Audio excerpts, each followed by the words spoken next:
Hi guys, Martin here, 9 o'clock on Friday night again. And after the success of last week's Pledge-a-thon, I thought I'll do another one. Simple as that. And straight into the room is 10K Painting Studio, which is Paul Preston. Mate, you okay? Hello, how are you doing? I'm alright, mate, yeah. Literally just got your text.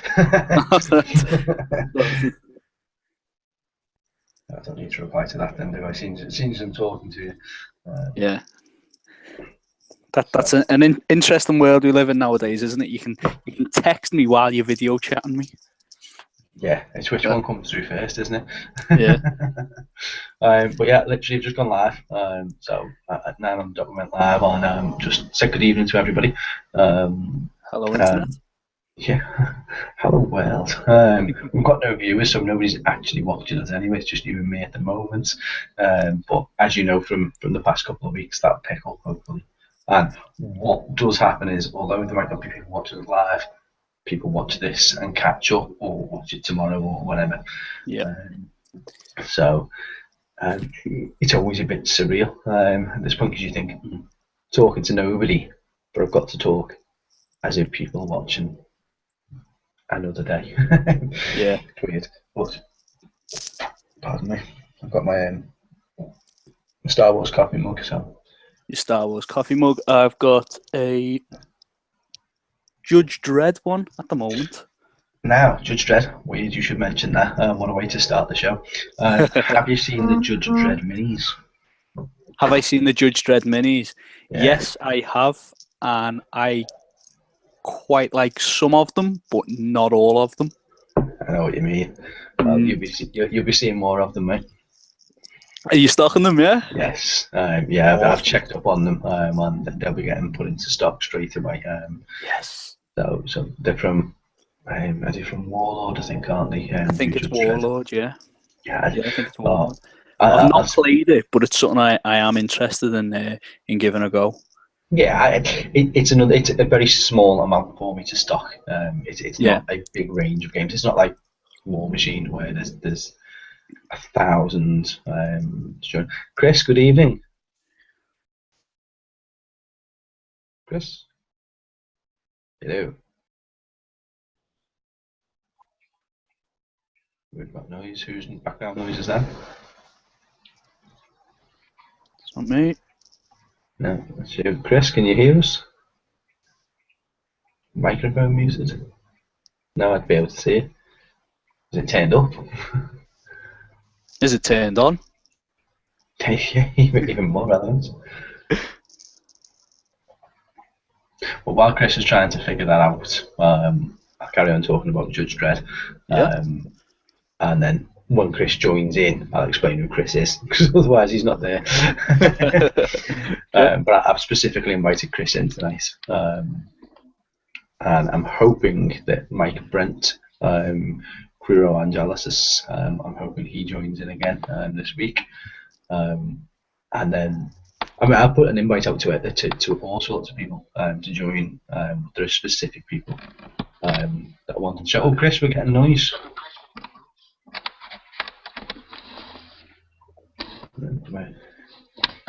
If you're moving a mouse around, then I can hear that. Morse code. Yeah. Morse code. Okay. Oh. Yeah, sorry. Hey, good evening, Chris. How are we? I'm all good. You sure? Dave out? Sorry, I'm just messing around with my headset. Bear with me. No problem. And we've got a viewer.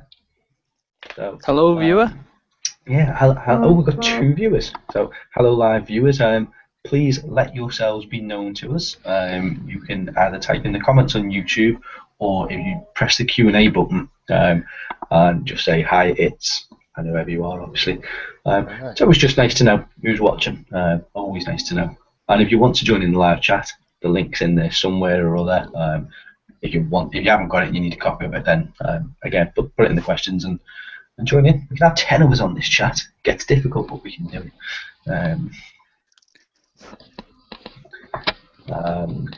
Are we live, Chris? Are we there? Are we winning? Yep, are we alright on echo? for that because I'm not actually getting that working too well. Sounds good to me. Yeah, I'm not getting much echo, well, I'm not getting any echo at the moment. I only learned about that about 2 weeks ago. The reason we wear headsets on Hangouts is so that we don't cause echo. That was the first thing you said to me when you said, "Oh, join the live chat, get a headset."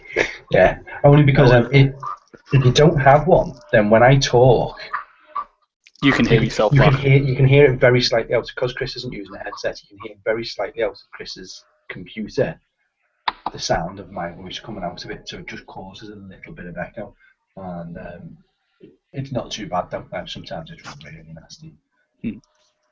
It can be. If it causes a problem, I'll drop out. No, mate, you're not dropping out tonight. Simple as that. You don't have an option. But yeah, if your headset's not working, There it is. Escape. Yeah, that's it now. You can check out any time you want, but you can never leave.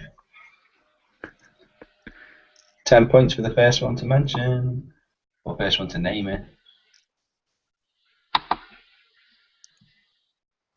Okay, so I've just caused a load of silence.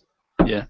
I gave a quote of one of those classic rock songs ever, and neither of you have given me the title of the song. You can check out any time. We'd be referring to Hotel California, wouldn't we? Hotel California. Yes. Fucking hell.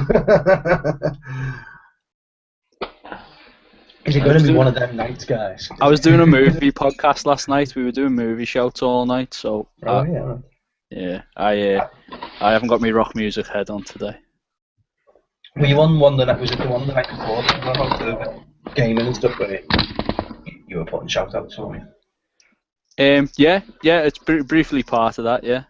But it was mainly we were talking a bit about 40k last night, and we completely digressed. To be perfectly honest, I don't know whether they're gonna put the whole show out, but yeah, completely digressed. We were talking about movie quotes. Anchorman. I've only seen Anchorman once, but I think I know every single quote now. Movie quotes is something that won't get me started on tonight. Chris has been in enough hangouts with me over the past 12 months that he knows that when we get into movies, I get carried away, especially 80s movies. My phone's buzzing away. Okay, so we're going to try and keep you focused then. You can try. Not too much. You can in this try. Wretched hive of scum and villainy. Oh, stop it. You definitely can't go down that route. I'm going to put this in my hands. The mug that I put in my hands. You can't throw comments like that at me. But, yes, we're going to try to keep me focused. At the point where I start going off on, not just on a tangent, when I go on a Martin tangent, just bring me back to earth. Because I do it, we know I do. It's a good thing and a bad thing. It's required. It's going to be like every show has that thing. Every podcast has that thing. Every great movie has that thing. Every Martin YouTube video should have that tangent. I just can't help it. I just go off. I talk so bloody much, it's unreal. Do you get your points across in the end though? Eventually, yeah, but you forget what it is because I've blabbed it with so much other stuff. But the point for tonight, though, is it's Pledge-a-thon too. So that's as excited as I'm going to get about it. I just realised I haven't got my camera on the air, and as you said Pledge-a-thon 2, I gave a fist bump. So. Okay, thanks for the fist bump. It was encouragement, yeah. I'll give you a virtual high five. We'll get the air guitars out soon. I'm going to go straight off onto tangents here. There was an album that came out in the 90s. CD came out in the I think it was in the 90s, late 90s. And it was like best air guitar album ever. You know, like one of these compilation ones that they've all got the same songs on. Yeah. And it said that with it you get a free air guitar. And I'd bought it as a gift from one of my mates, gave it to him, and he's not the cleverest of chaps anyway. Like, and I gave it to him, and he was kicking off. And went, "Where's my free air guitar? Where's my free air guitar?" I was like, "Really? Are we having this conversation?" He's like, "I'm looking. What have you got to send off for it or something?" I was like, "When you figure it out, come back to me." Just left Still it waiting for the call. Yeah. Where's my free air guitar? Kill hell.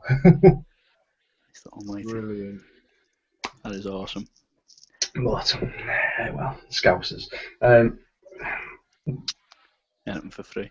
So, Kickstarter. Had a bit of movement in the last couple of days. Great week last week. Absolutely fantastic show last week. Went on for, I think by the time me and Mike finished, I think it was 1 o'clock nearly. I think it was like nearly 4-hour show, which is to be expected. Anything that I do and then give a time scale for it, double it, and you'll be about right. And if you're prepared for that, that's fine. If you're not prepared for it, you hang up, don't you? It's relatively simple. Did just shy of 700 quid last week, which was brilliant. Fantastic. It was a really, really good week, and that was the week before payday. Because no matter how much you tell people that the money doesn't come out until the campaign's successful, people are creatures of habit, and people need to sit and wait to see what money they've got in the bank. And I completely understand that. I'd probably be the same myself if I was backing something. The good news is today's payday for 90% of people in Britain. Most people get paid either the 28th or the last Friday, so that covers both bases. Yes, there are people that get paid weekly or self-employed, or they get paid on the 18th of the month, whatever, but the majority is payday weekend. So what are we aiming for? We're not going to get the full £5,000 tonight, that's the dream, but I don't expect that. But I'd love to beat, in fact I'd love to double last week. That's a big goal, but if I can double last week's pledges, fantastic. I'm sitting currently, if I click over to the Kickstarter page, 1932? 1943. Oh. Well, it's gone up a couple of quid since I last checked. Yeah, That was about 2 hours ago.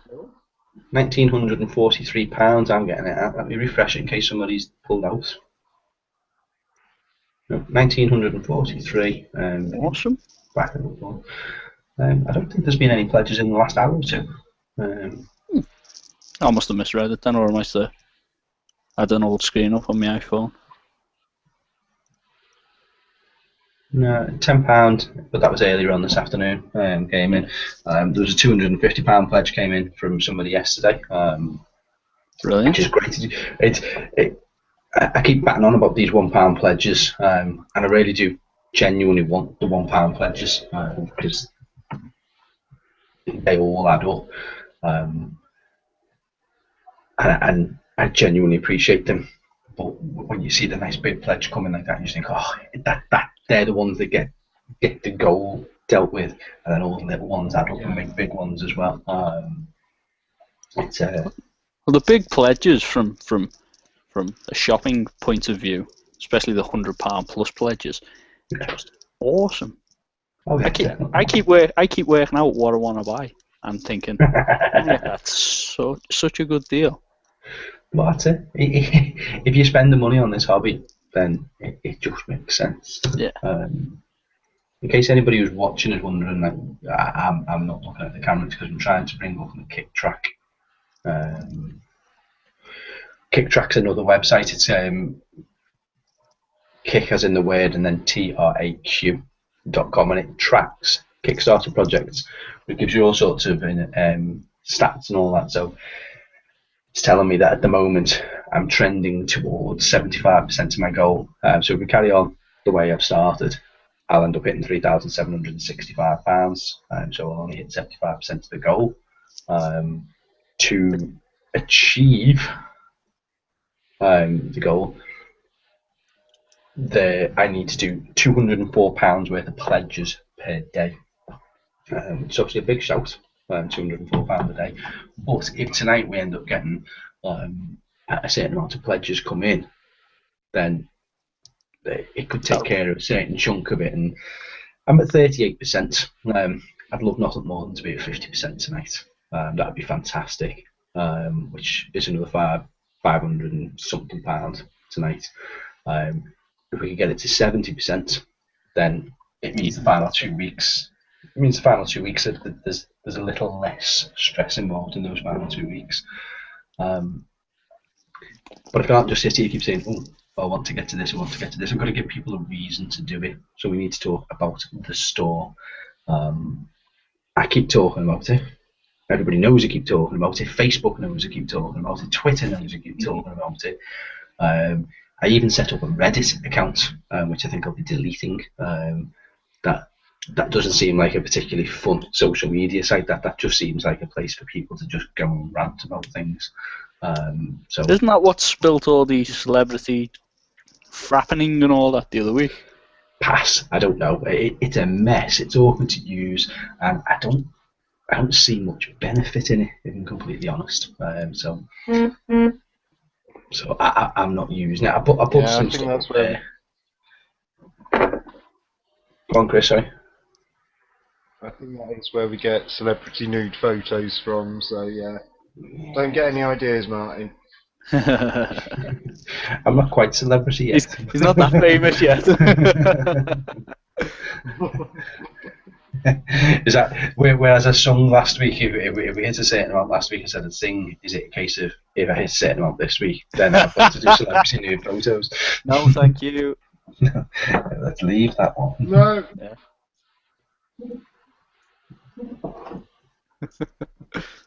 Stephen Sayers, I think, might be watching us.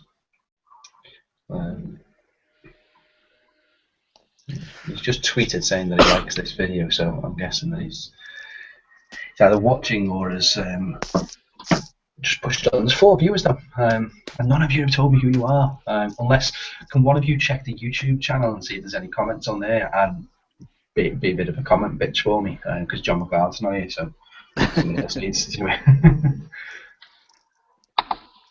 I can try. It might cause. If it's going to, with me. don't do it. I'm on it. Don't worry about it. Oh yeah, Paul's doing it. Oh, by the way, okay. Paul, Chris, Paul. I haven't introduced you to each other. Hi, You've not been Chris. on each other before. Hi, Paul. Yeah. The reason I've invited, and before we just go into whatever comments I put on there, Paul, obviously, you've been on each of these shows with me. Paul's my evangelist. That's the best way I'm going to describe you. Paul's local, he's a friend of mine, lives local to me. So other than having a friendship, he's got a vested interest in the store because it's going to benefit him. And hence why he's helping me out with these videos. The reason I brought Chris on tonight is I don't know how to play and I don't fully understand the mechanics of a fantastic looking game called Malifaux. And Chris just happens to be a little bit of a Malifaux expert, to the point where he wants to be. Are they called henchmen? The Malifaux? Yeah. Is that right? Private press, privateer press, like for War Machine, and press gangers. So the Malifaux one's called henchmen, and Chris wants to be a henchman. Which, when you actually say that out loud, is possibly the worst job ever, because henchmen in every movie always get killed. So yeah, it's all good. I'm prepared for my ultimate demise. It fits in with the whole thing.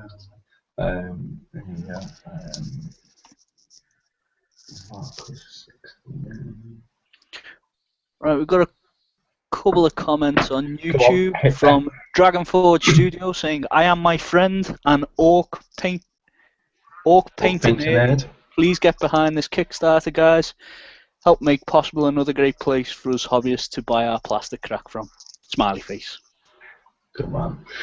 Orc Painting Nerds had some time out to the hobby recently, and he's one of the channels that I originally subscribed to when I got back into the hobby a few years ago. Some amazing work, some great tutorials on airbrushing, and generally seems like a nice guy. Went through some hobby burnout that we all go through, and then some other personal issues which he was brave enough to talk about on camera as well, which took a lot of balls, mate, that to stand up.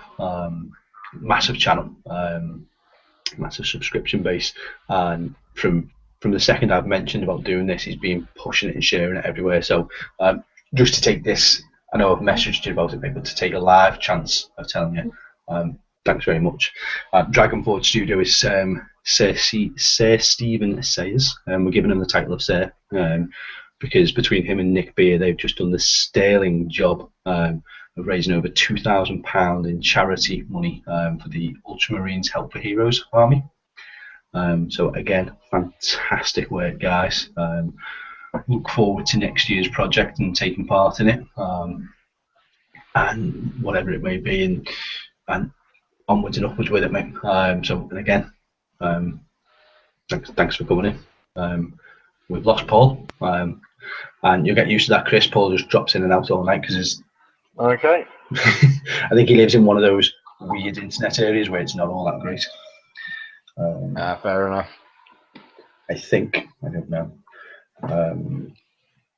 Let's see. What I'm going to have to do is I'm going to have to mute the unpro paintables. Because that's buzzing every second on my phone, and it's messing me up. So I've muted them, guys. Retweeted that one.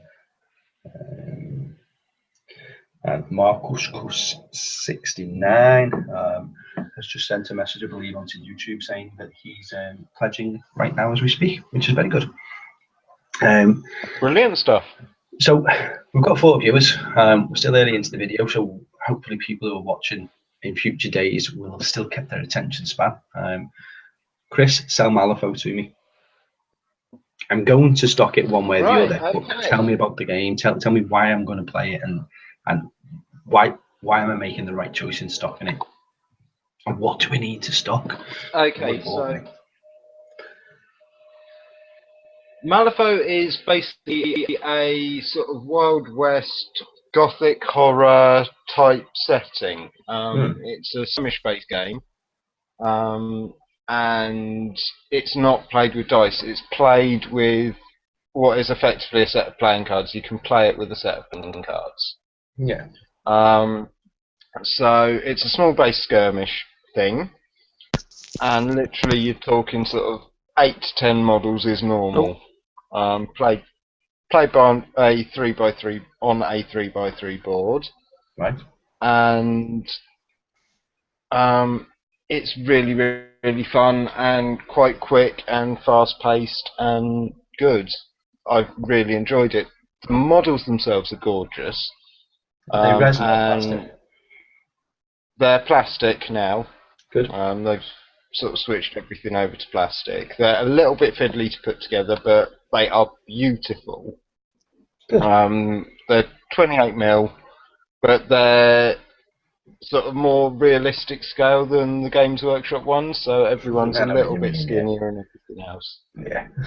But there's such a wide variety in the different crews you can have and everything else. And your crew is in effect your army, isn't it?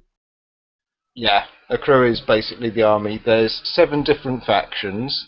Yeah. And you basically pick which faction you're going to use, and then you basically pick which master you've got, and in each faction there are 7 masters. So you've got 1 leader, and then you can pick anything from that range, from that faction, to go in your force. And you find out what schemes and strategies and mission you're playing before you pick what you're actually taking to try and achieve it. Ah, that's interesting. Now that definitely is it, because certain bits, obviously I know what the game is. I'm asking you to tell me, so in case I've missed anything, and that right there I didn't know. So you choose your mission before you choose your army, so you can tailor your list in effect to the mission, which makes sense. Yep. Yeah, that's something that's never made sense with, say, 40k, for example, because you write a generic list, and then you might play a mission that you would be better taking other units for, and in real battle scenarios or real life, you would know what kind of mission you were going up against before you chose your army, wouldn't you? So I like that. I didn't know that. Yeah. That's definitely. So there's that factor. The wide range of the factions is just awesome because there will be something to suit everybody's tastes. There's sort of like I your looked up traditional cowboy. Sorry? No, I checked out some of the Malifaux miniatures the other day, and what interested me is there's like a samurai faction. Yeah, They look pretty yeah. awesome. There's basically a faction called the Ten Thunders. They are sort of from the Far East, and what they've done is sort of infiltrated all the other factions. So in each of the other factions, you've got one master which works for the Ten Thunders, and then you can play them as either Ten Thunders or their original faction. So there's a deep And there's a lot of sort of... Oh, very much so. Awesome. But you don't need to worry about it too much. No, but it's again, it's like GW. You've got people who are into the fluff and people who aren't, but it's there if people like it, isn't it? Which is always good to have. Yeah, right now. But yeah, and the stories and stuff are really well written. But yeah, so you've got sort of Japanese influenced people. You've got cowboys. You've got like horrible, nasty demons. You've got I'm sold. gothic-y horror type stuff. I was sold on the samurai. It's all good. Yeah, the two boxes. Now, I'm right in saying, and Chris, this is from a viewer point of view. A viewer point of view. Okay. So from people who are watching it, they probably already know what Malifaux is. I kind of know what it is, but I don't want to play it. I'm going to be selling it. I'm going to be stocking it on the shelves. You don't get a starter set with this, do you? You buy a rule book and then you buy your miniatures as well, don't you?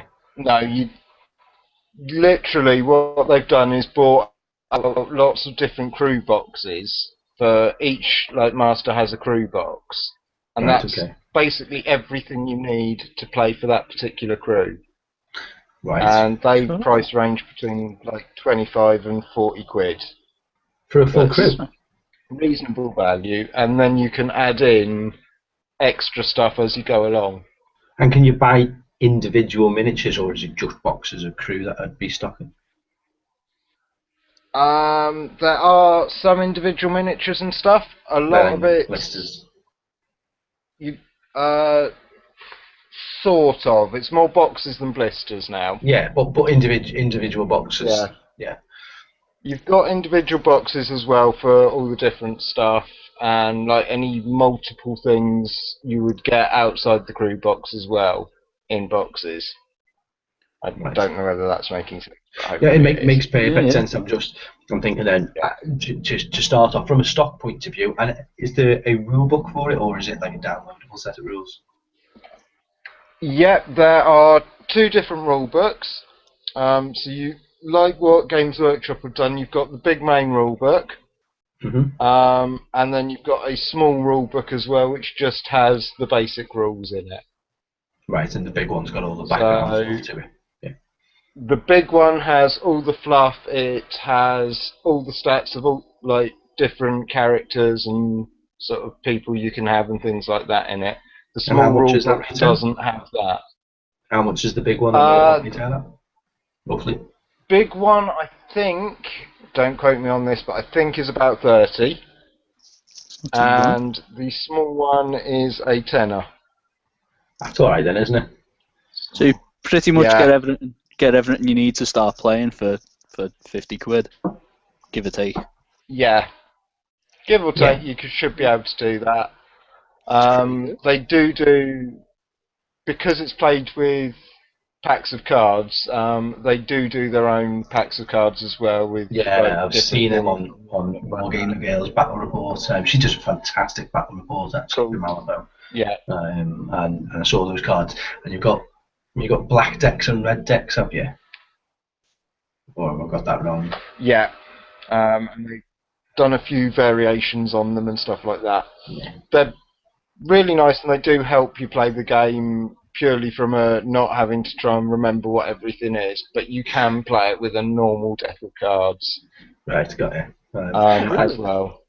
Well, that's brilliant. And so I need to be stocking the rule books. I need to be stocking at minimum of 2 boxes of each crew. And then this is where this Kickstarter comes in, guys, and this is why I'm doing the Kickstarter. Is I'm going to stock Malifaux. There's no two ways about that. I'm going to stock rule books, and I'm going to stock the main crew boxes. But for me to then start stocking the individual additional crew members or deeper levels of the deeper stock levels of the crew boxes, I don't have the money to do that straight up. So some of this Kickstarter money goes into strengthening that stock supply, and what it means is that when you come in physically into the shop or you go onto the online store and you click on, Chris, give me a name of a crew box. Hired guns. Hired guns. So you click on your hired guns crew box because you want that and you want your rule book. I've got both of them in, but then you might want 2 individual miniatures to add in to your hired guns, and I've not got them. So you've then got an option. You either wait 10 days, well, up to 10 days for them, or if the Kickstarter is successful, there's a stronger chance that I've got them straight in stock. I've got the space for the stock. My stock order keeps getting bigger every day. I'm speaking to manufacturers and to distributors, and my stock orders are getting bigger and bigger and bigger. And it's an exhausting amount of money. And I could do this Kickstarter for 100 grand and stock the shop with that 100 grand. That's not going to happen. I've budgeted £25,000 for stock. And in fact, you know what, I'm going to talk. I think I've mentioned it in the last video. But the one thing people keep giving me criticism. I'm trying to think of the word. One thing people keep giving me criticism about the Kickstarter is, so basically you want us to buy your stock for you. No, I don't want you to buy my stock. And then other people are saying, well, pretty bad business plan if you're having a costed in for your stock. Guys, I have more than costed in for stock. I have covered every angle I possibly can twice over with this business, but my money has a limit. £50,000 that I'm putting back, actually nearly £60,000 to be fair, about 57, 58 grand that I physically am putting into this store is allocated here, there, everywhere, whether it be on shop fit, whether it be on professional fees, whether it be on surveyors, whether it be on stock, whether it be on toilet rolls. Everything's got a value next to it. My allocation for stock was £25,000. Currently, after the new conversations I've just had today with who was I speaking to this morning on stock? Well, Privateer Press, Gamecraft, who operates on behalf of Privateer Press, to put really good levels of stock in for everything. I'm at 32 grand, and I haven't got 32 grand. I've got 25 grand. So if the Kickstarter comes in, I've got 30 grand, so I'm still 2 grand short. But that's fine, because I'll trim my 40k stock back, or I'll trim my Privateer Press stock back. Or actually, what I'll do is I'll buy it all in August before the store opens, and my VAT return, my company's VAT registered, so my VAT return will go in on the 31st of August. It's due to go in, I think, on the 30th of August. And then 10 days later, I'll get VAT back on that 25 grand stock order that I bought, which then gives me the extra couple of grand to buy the other stock. And still lose money in the till in the bank for cash flow and that. Again, I'm not going to go through business economics, but that's what it's about. It's about the stock. You could argue to say, well, all right, fine, I'm not using it for stock. I'm going to take the 5 grand of the Kickstarter and I'm going to pay for all my legal bills and all my solicitors with it, or I'm going to use it and pay for my website. One way or the other, the business to open is costing me 50 to 60 grand, and I've only got 50. The 5 grand is to enhance things. If I don't get the Kickstarter to be successful, yes, I'll still be able to open, but something's going to have to compromise. Well, my solicitor's not going to compromise. My surveyor's not going to compromise. My landlord's not going to compromise. The council definitely aren't going to compromise. So the only thing really that can compromise, I can't put half a toilet in. So I have to just trim back on stock or not have as high grade terrain on the tables as I want. So that's what it's for, guys, and that's why I keep batting on saying every single pound makes a difference. If I hit the £5,000, that's fantastic. If I hit £7,500, it's deeper stock levels again. And at the £7,500 point, I get more professional equipment for my videos to do better videos for YouTube and start doing. I've just mentioned Wargaming Girl does fantastic Malifaux reports. Once I've learned to play the game, I'll be doing Malifaux game reports. I'll be doing War Machine game reports. I'll be doing X-Wing game reports. I'll be doing Batman game reports. I'll be doing obviously 40k and fantasy game reports. They'll all be in there, but I need the money to get better editing software, and that's not in my main business plan. I said live last week that if I hit 10 grand, I'm going to stock Star Wars Lego. I've got to revoke that because on Monday I spoke to Lego. I'm going to be careful what I say now. I spoke to Lego, which is a company that I love, but I've got a lot less love for after the conversation I had with them. They've got no interest in helping anybody. They've got their own stock. They've got a big enough brand name that people buy direct from them. They're not interested in local retailers. They want a minimum £10,000 product order off me, and that's trade value, not retail value. They want 10 grand trade value, and I don't need 10 grand's worth of Lego stock in my shop. Plus, on top of it, they're only giving 15% off RRP for my margin, which you can't live on that. You literally, that's why Toys R Us and Smiths sell their products more expensive than Lego sell them. It's the only way to make a margin. And that's okay for Toys R Us, because when you go into Toys R Us, you don't compare their prices to Lego necessarily. You just buy it because you're in the toy shop and your kid's screaming at you, goes, "Daddy, Daddy, Daddy, I want that one." So you just buy it, and they rely on that. Me as a little seller, I'd rely on people coming on the internet and buying it, or walking into the store and buying it. So I won't be stocking Star Wars Lego, unfortunately. And that's where that is. So I'll have to think of something else that if we get to a 10 grand stretch, I'll have to figure something else out. Maybe the cinema screen at 10 grand then instead of 15. Well, that'll make Paul happy then. Yes.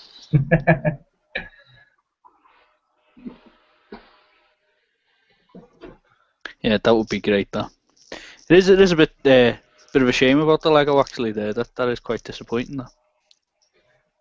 I'll have to think of something else to do. Yeah, you'll come up with something. Yeah. Well, and I'm not too fussed. You know, Lego to be, it'd be nice, but I was only ever going to do Star Wars Lego, not other Lego. Ooh, that made me think of something else.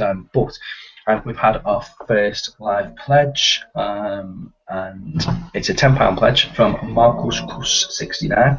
I don't normally name people, but I know he won't mind me naming them, so that's why I've done it. And what does that do? So that puts £1,953. So we've almost hit that magic £2 grand mark. And to give you an indication, a £10 pledge hasn't updated. Why is that not updated? I've just had the email to say you've done it. And it's there. So that's fine. It's updated 1,953. Yep. Yeah, it's Kick Track that hasn't updated, and that's the one that I wanted to update. All right. That might just be like, that might Is be that an hour part of bit. Kickstarter or? No, but they track it live from what I could gather. And the only reason I'm saying that is what I wanted to see was what difference putting a £10 pledge in makes to your overall target. Like to what they put all these little weird mini graphs up and everything. But the main thing is there's the first pledge coming, Marcus. Thank you very, very much, sir. Looking forward to meeting you in a couple of weeks at Warhammer Mania, mate. So it'll be good. But no, what I was going to say about then, what's popping through my head. I spoke with, can't think of the name of the company, Spanish company, They're the guys who do Batman. Something miniatures. Can't think. Really, brain's just gone with that one. If I seem really skittish today, I am tired. Didn't sleep much last night. 3-week-old baby and a nearly 3-year-old girl who's regressed because we've got a 3-week-old baby.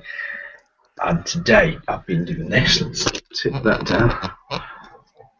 Paul, you'll recognise the that voice. Oh, the horror, the horror. So there's a few Reaver jet bikes there that have been painted up today. Just a few.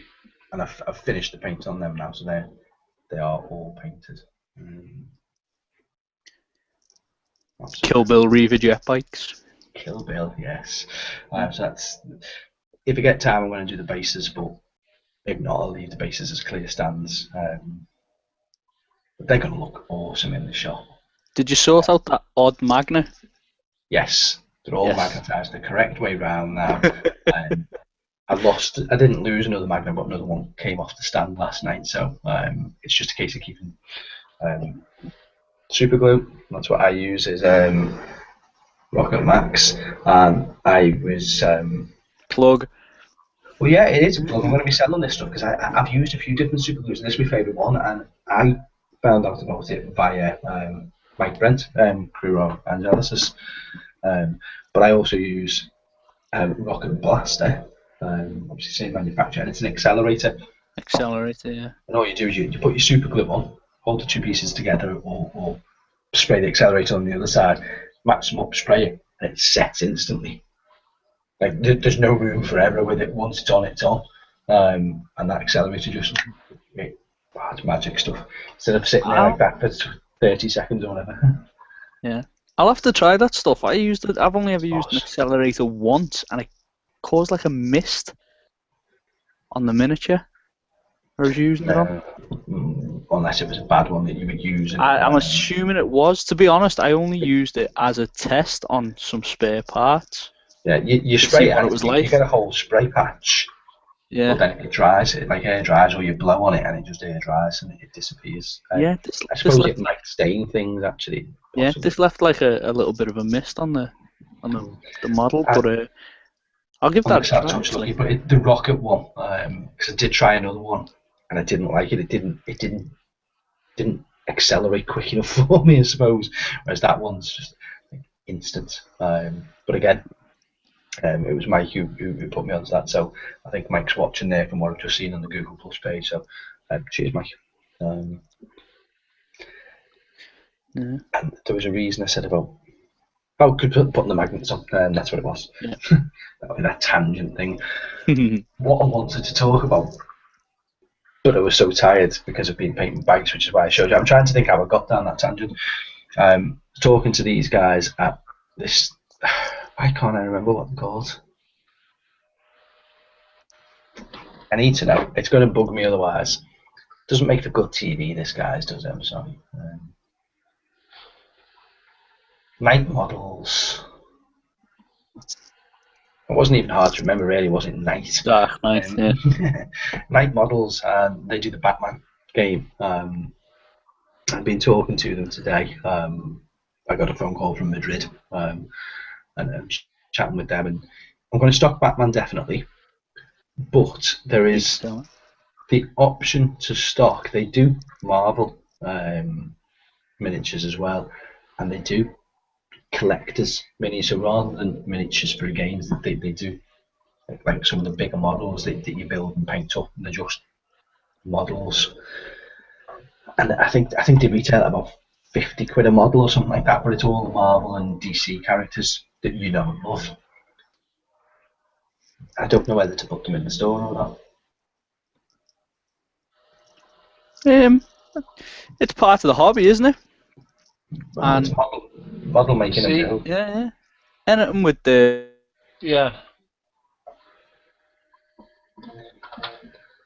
But does that then not put me? And it is my dilemma why I'm thinking, do I or don't I? I'll put them in. Yes, they're models. Yes, you've got to build them and paint them.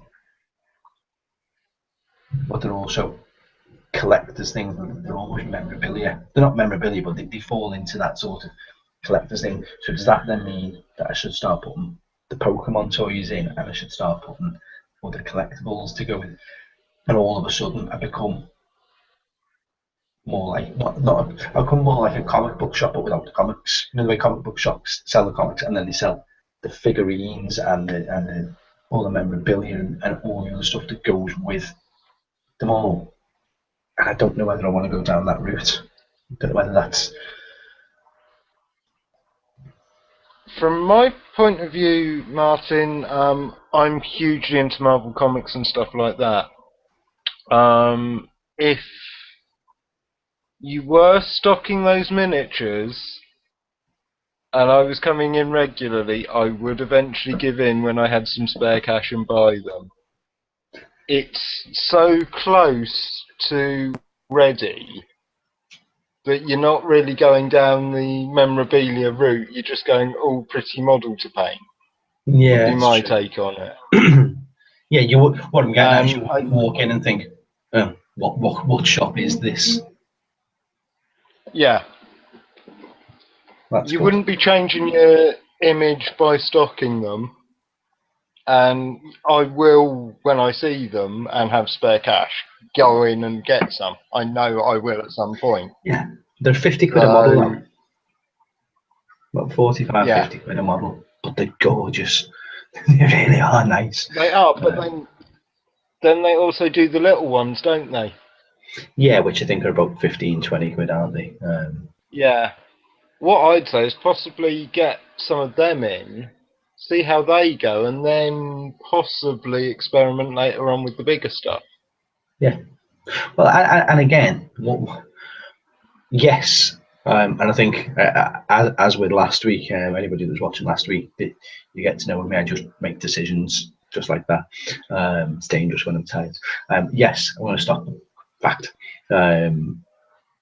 So I've decided that, but I'm going to stock them if the Kickstarter is successful, because it's not part of my initial stock plan. I've not included it, so therefore I need the Kickstarter to be at the very minimum successful so that I can include them in. But that will be one of the things that this Kickstarter money will go on, will be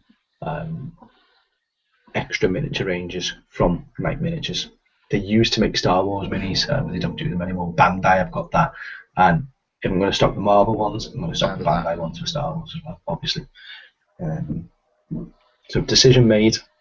Kickstarter has to be successful, and we've had another backer. I've just had an email. Let me see what happens when I press this button. I think we're going to have tipped the £2,000. £2,053, £100 backer just come in. I'm now 41% funded with 14 days to go and 48 backers. Absolutely spiffing, chaps. Brilliant. Brilliant. Absolutely amazing. Really, Virtual fist bump again. Punch the screen. Then I'll need a new Kickstarter to buy a laptop.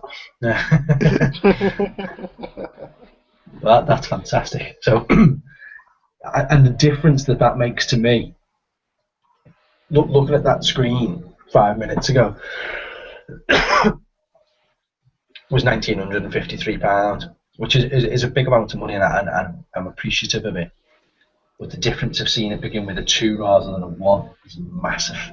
So what we need to do now is really, really push it and make it begin with a 3. But no, that's fantastic. I won't name names. I know I did with Marcus before, and I don't think I'll do that again because I don't think that's fair to people.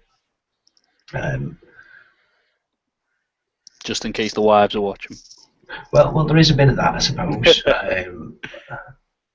Or some people just like making their wives watch this on a Friday night. They're in trouble. Good evening, Mike. Good evening. How are you doing?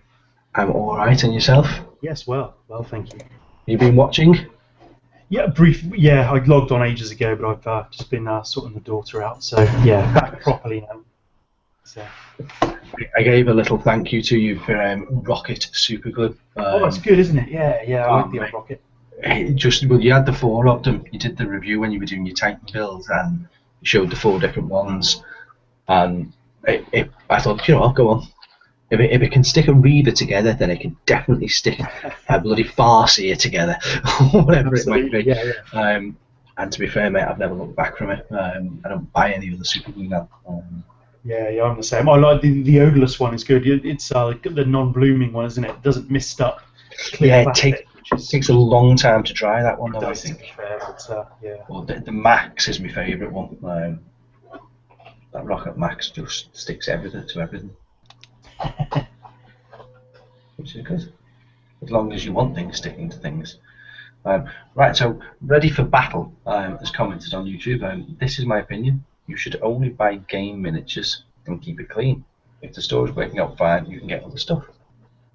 I see why you would say that, mate. That does make sense. I know I've already committed now to doing the other models. But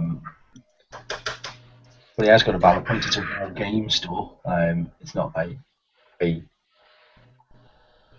but I'm trying to say it's a hobby store as well. I've said I'm going to put them in, ultimately, I think. My opinion is that you should only buy games and paint. The other stuff, like Big Predators and Lego, is something you can get another day. Yeah, that bit, mate, you're definitely right about. My initial stock with my money, and this Kickstarter money, to be fair, is for game stock, plus terrain and hobby requirements, green stuff, magnets, bits like that. If I've got enough money, then I will put other models in. But then that opens the next door of, well, should I then go into scale models? And that's a scary market to go into, scale models, because there are so many different companies sell them. You've got Airfix, Tamiya, Rebel being the biggest 3 that I can think of. And the range is massive. I wouldn't know where to start. Do you put the Spitfire in that everybody's already got, but is offended if you don't have? Or do you just stock the big things that nobody's got and maybe nobody ever wants and sits on your shelf and gathers dust? Every time I see scale modelers, and I see them on YouTube constantly, I've got plenty that I subscribe to, a lot of good fellas, they buy the scale models because they were in the bargain bin at 75% off. That's great for the buyer, but it's not so good for the business. So is that really an avenue I want to go down? Probably not. But I'm venturing down it by doing Marvel miniatures. Do I just think that Marvel's okay because I like Marvel and it's cool? You can see me, the dilemma there, really. Marvel and DC are brand names, aren't they? They're going to be the types of Christmas presents for kids and stuff like that. I mean, I know I'm a bit of a comic book fan myself, and every Christmas I'm pretty much guaranteed Spider-Man shampoo from some relative or. I'm not selling shampoo. I'm not selling Spider-Man shampoo. No, but that as an example, it'd be that type of stock and filler present for some people. And, no, it will. Birthdays and things like that. But that's where, and I think what Ready for Battle's on about there, I've got to agree with him. Hence why I didn't just say. Hence why I asked the question was, I need to. You're saying about brand appeal. Yeah. I need to brand myself. So I am War Games. I'm a wargaming store. I'm a wargaming hobby centre for war games. At the point where I'm selling models that you can't game with. True. It takes away some of the brand identity then. Now, once the brand is established, there's no problem with putting things in. But, so this year I put Marvel models in, Bandai Star Wars models in. Next year I put Minecraft models in, and I started selling Halo computer games because I sell Halo the board game. I may as well sell Halo the computer game, and it's where do you stop? Because everything's sellable, and everything is saleable. If I wanted to just cash in on Christmas presents, I'd close the Games Workshop half of the shop and I'd just fill it with Star Wars this year, because Star Wars is going to sell better than anything this year. So it's. Do you see what I'm saying? Yeah, I see where you come from with that, actually, yeah.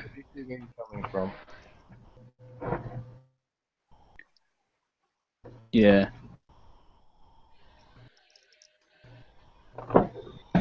So I don't know. But they look so good. And I don't know. Do you know what? It will ultimately, it will be dependent on the success of the Kickstarter. You know what? Actually, just thinking about it, I'm probably really thinking about it in agreement with what you were saying, and also the individual who made the comment. You're all war games. You're all branded as war games. Gaming store. Now, if I'm selling every type of game, yeah, I can get away with selling Star Wars Monopoly because it's a war game, and it fits in with that thing. I don't want to start selling Mousetrap and Mr. Pop. Exactly. And the Plunk. But you, I will sell Risk, because Risk is a board game, so Risk's a fantastic game. But then add Star Wars Risk. If you haven't played Star Wars Risk, don't buy it yet. Buy it when I open. I was about to send you all out buying it, and just no, wait till I get it. But Star Wars Risk's fantastic. Easier than normal Risk. Good evening, Actually, Darby. that's a fair question. When are you looking to get yourself up and running, Martin? See, that's all my fingers crossed and my arms crossed. Right. Everything being crossed mid to late September. The shop doors will open. So plan of attack. And I'll tell you about the accountant meeting yesterday in a second. So plan of attack is all the money will be in place in 4 weeks. 4 to 6 weeks. I'll have all the money from my own money, my investment money, and the Kickstarter money for however much I get from that. Will all be in situ, I think, in about 4 weeks' time, maybe 6. Once that's in place,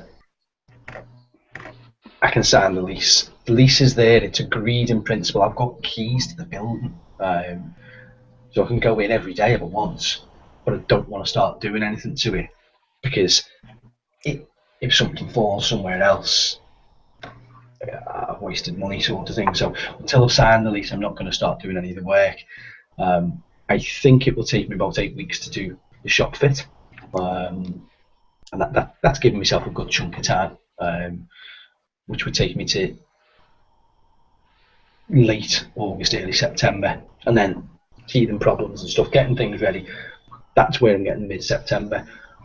The second I've got all my money in place, I will press the go button on my website designer. Template's in place, he just needs to fill it all up and make it look nice and pretty and put all the codes in and whatever website designers do, he needs to do all that. That takes him 4 weeks, so that means mid-August my website will be up and running, and as soon as the website's live I can start selling stock.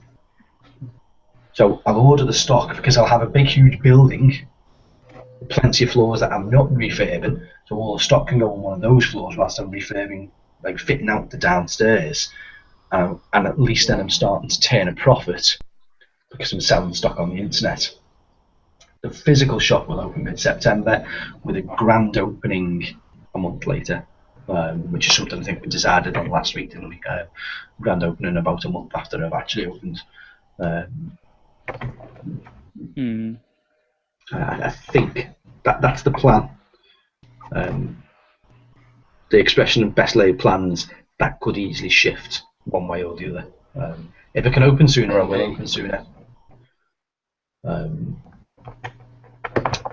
And there is, I've got to be completely honest, there is this tiny, slim chance that it won't happen. Because yes, I've got the Kickstarter money coming into me. Yes, I've got my money coming into me, and I've got a big chunk of investment money coming to me. And if that investment money doesn't come to me, I can't open the store. And at which point everybody gets their money back off Kickstarter anyway, so that's fine. No, nobody's ever going to lose out on this other than me, because I'll put a lot of time into it myself and money.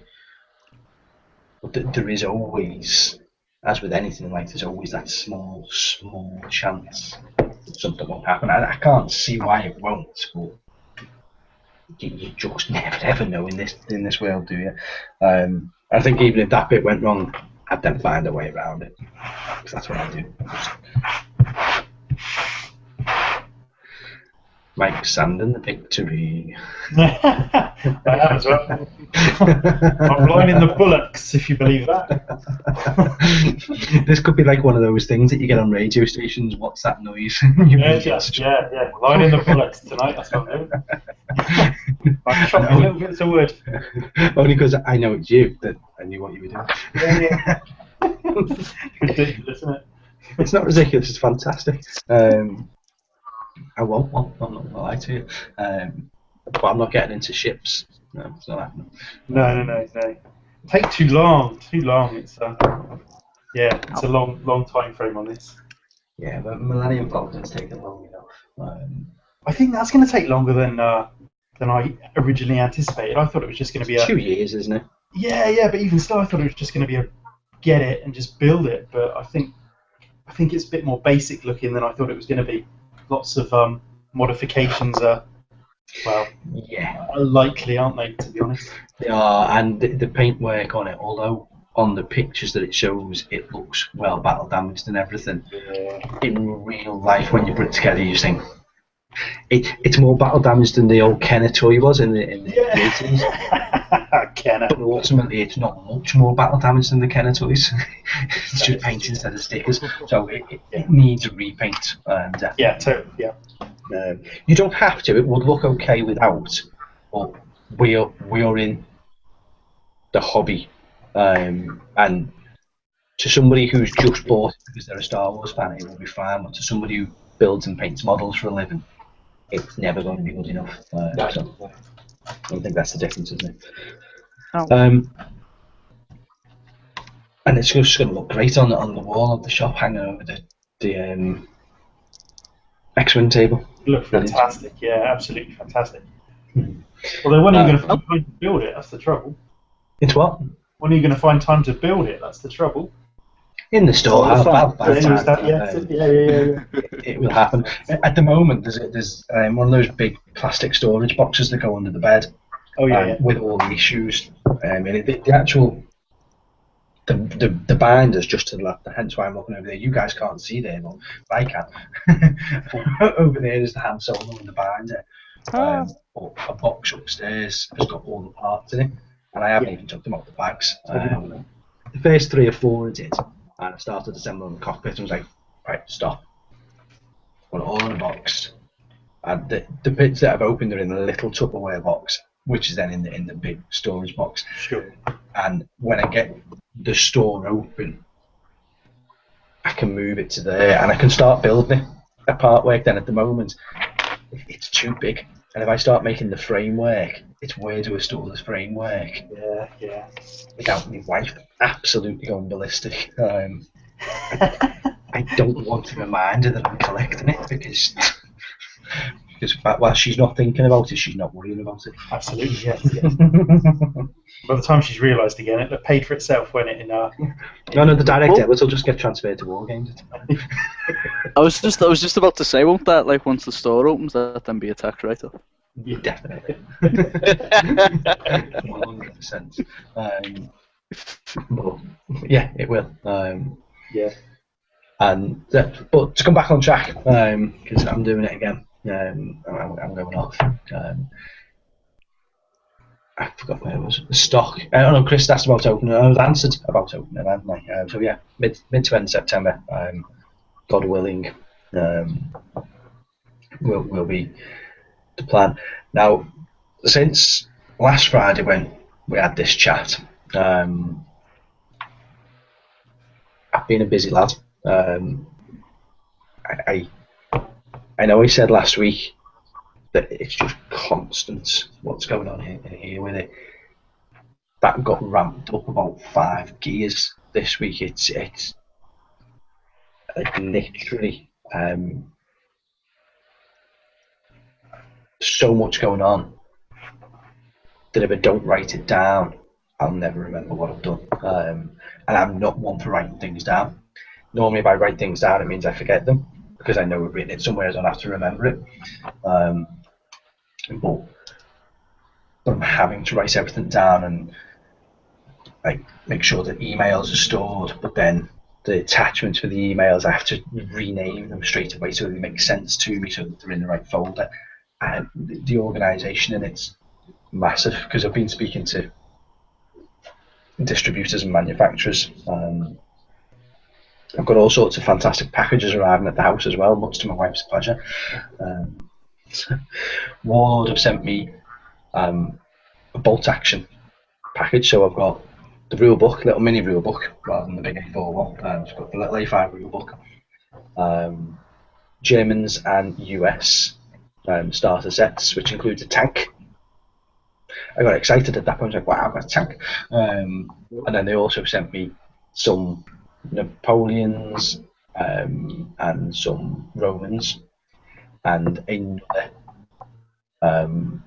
World War II vehicle. It wasn't a tank, it's like a transport carrier.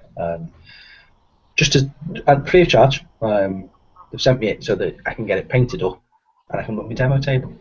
And in case Mal happens to be watching from Warlord Games or anybody who's representing Warlord Games, then thanks guys, you were the first ones onto it and you're straight out with the stuff. Robert Alderman, who's the CEO of Prodos Games, has sent me Warzone Resurrection. That's en route to me from Poland now, so it's not quite here yet. And then other companies are sending me things. So I've got a mat arriving from Frontline Gaming, one of those fat mats. Awesome.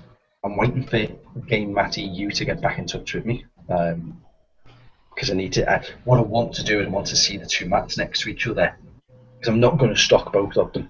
I'm not going to stock the American one and the European one. I need to see which one I think is best value for money, and I'll stock that at that point. The guys at Night Miniatures, that's where I was going with that conversation before, rang me from Madrid today, and he said, well, what we do is you order 3 tables worth of miniatures, and then when you put your first order in, we'll give you 70% off the stuff that you originally bought. So buy it full price, then get 70% off when you put the order in. And I just said no.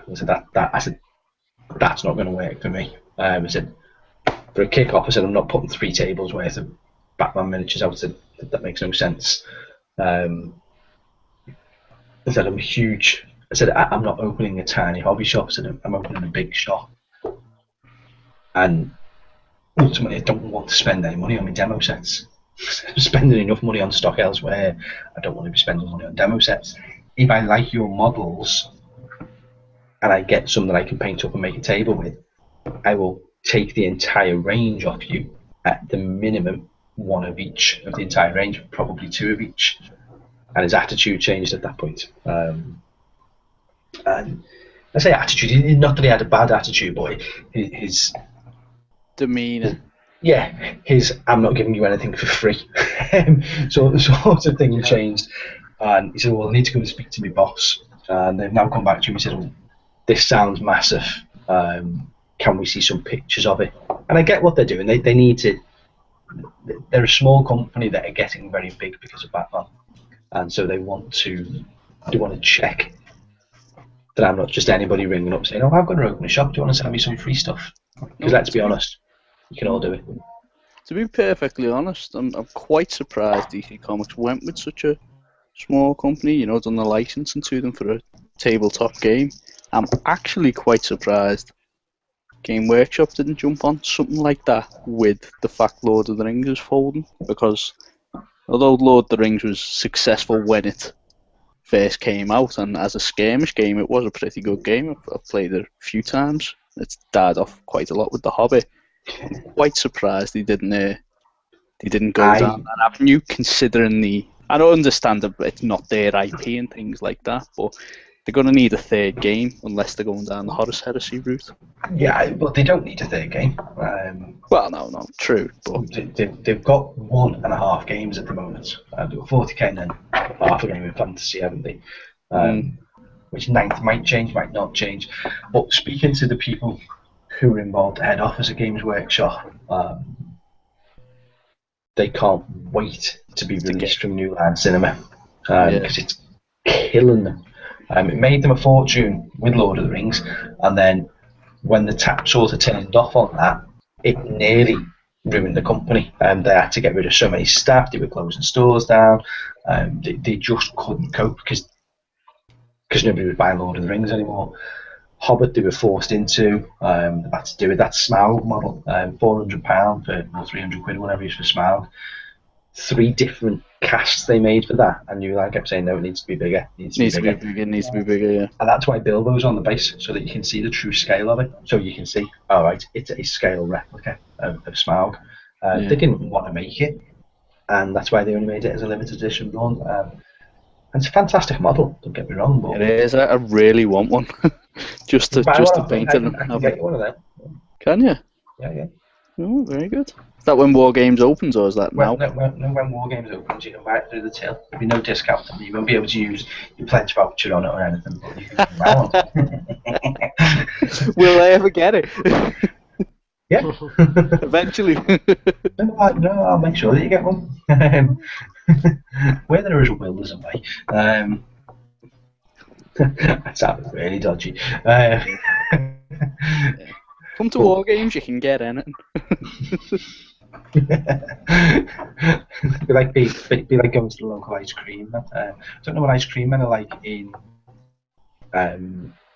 Canada, Cardiff, and Portsmouth. Anywhere other than Liverpool, really.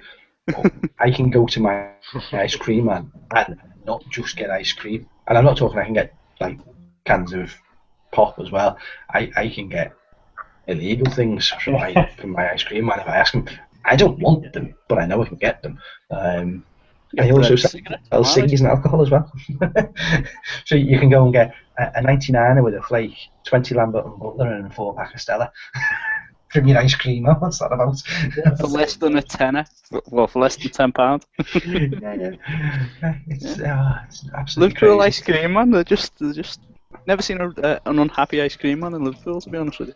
I remember back in school when Berghouses were a thing, like Berghouses were the Liverpool fashion, and we did shell suits temporarily and went to Berghouses, but they were like 300 quid, and my mum wasn't rich. So single parent family, and my mum couldn't afford to get me a Berghaus, so we got one off the ice cream man. It was 50 quid, and it was a fake Berghaus. It didn't have anything written on the buttons, but it looked like a Berghaus. That's all right. It was literally a fake. It was just a copy.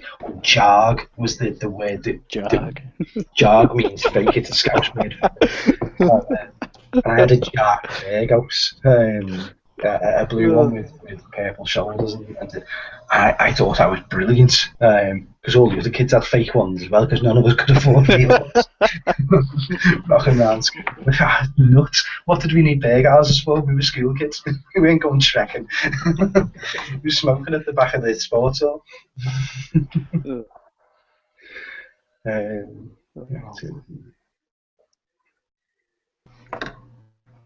We've digressed, haven't we? Always. A little bit.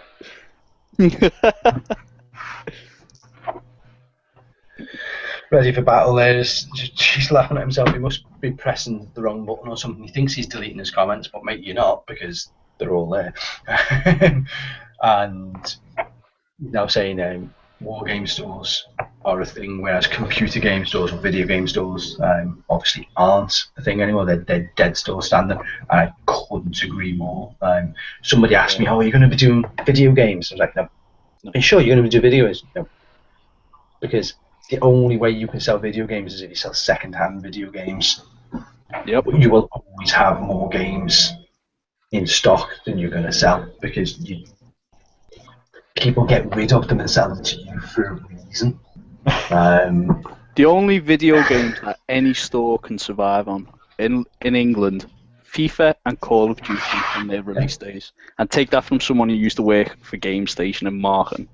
Did you? All right. I did, yeah. I've still got a voucher for that. Yeah, it doesn't work no more, don't worry about it. You can keep it. Frame it. Might be worth Good on you, Tanner. No, seriously.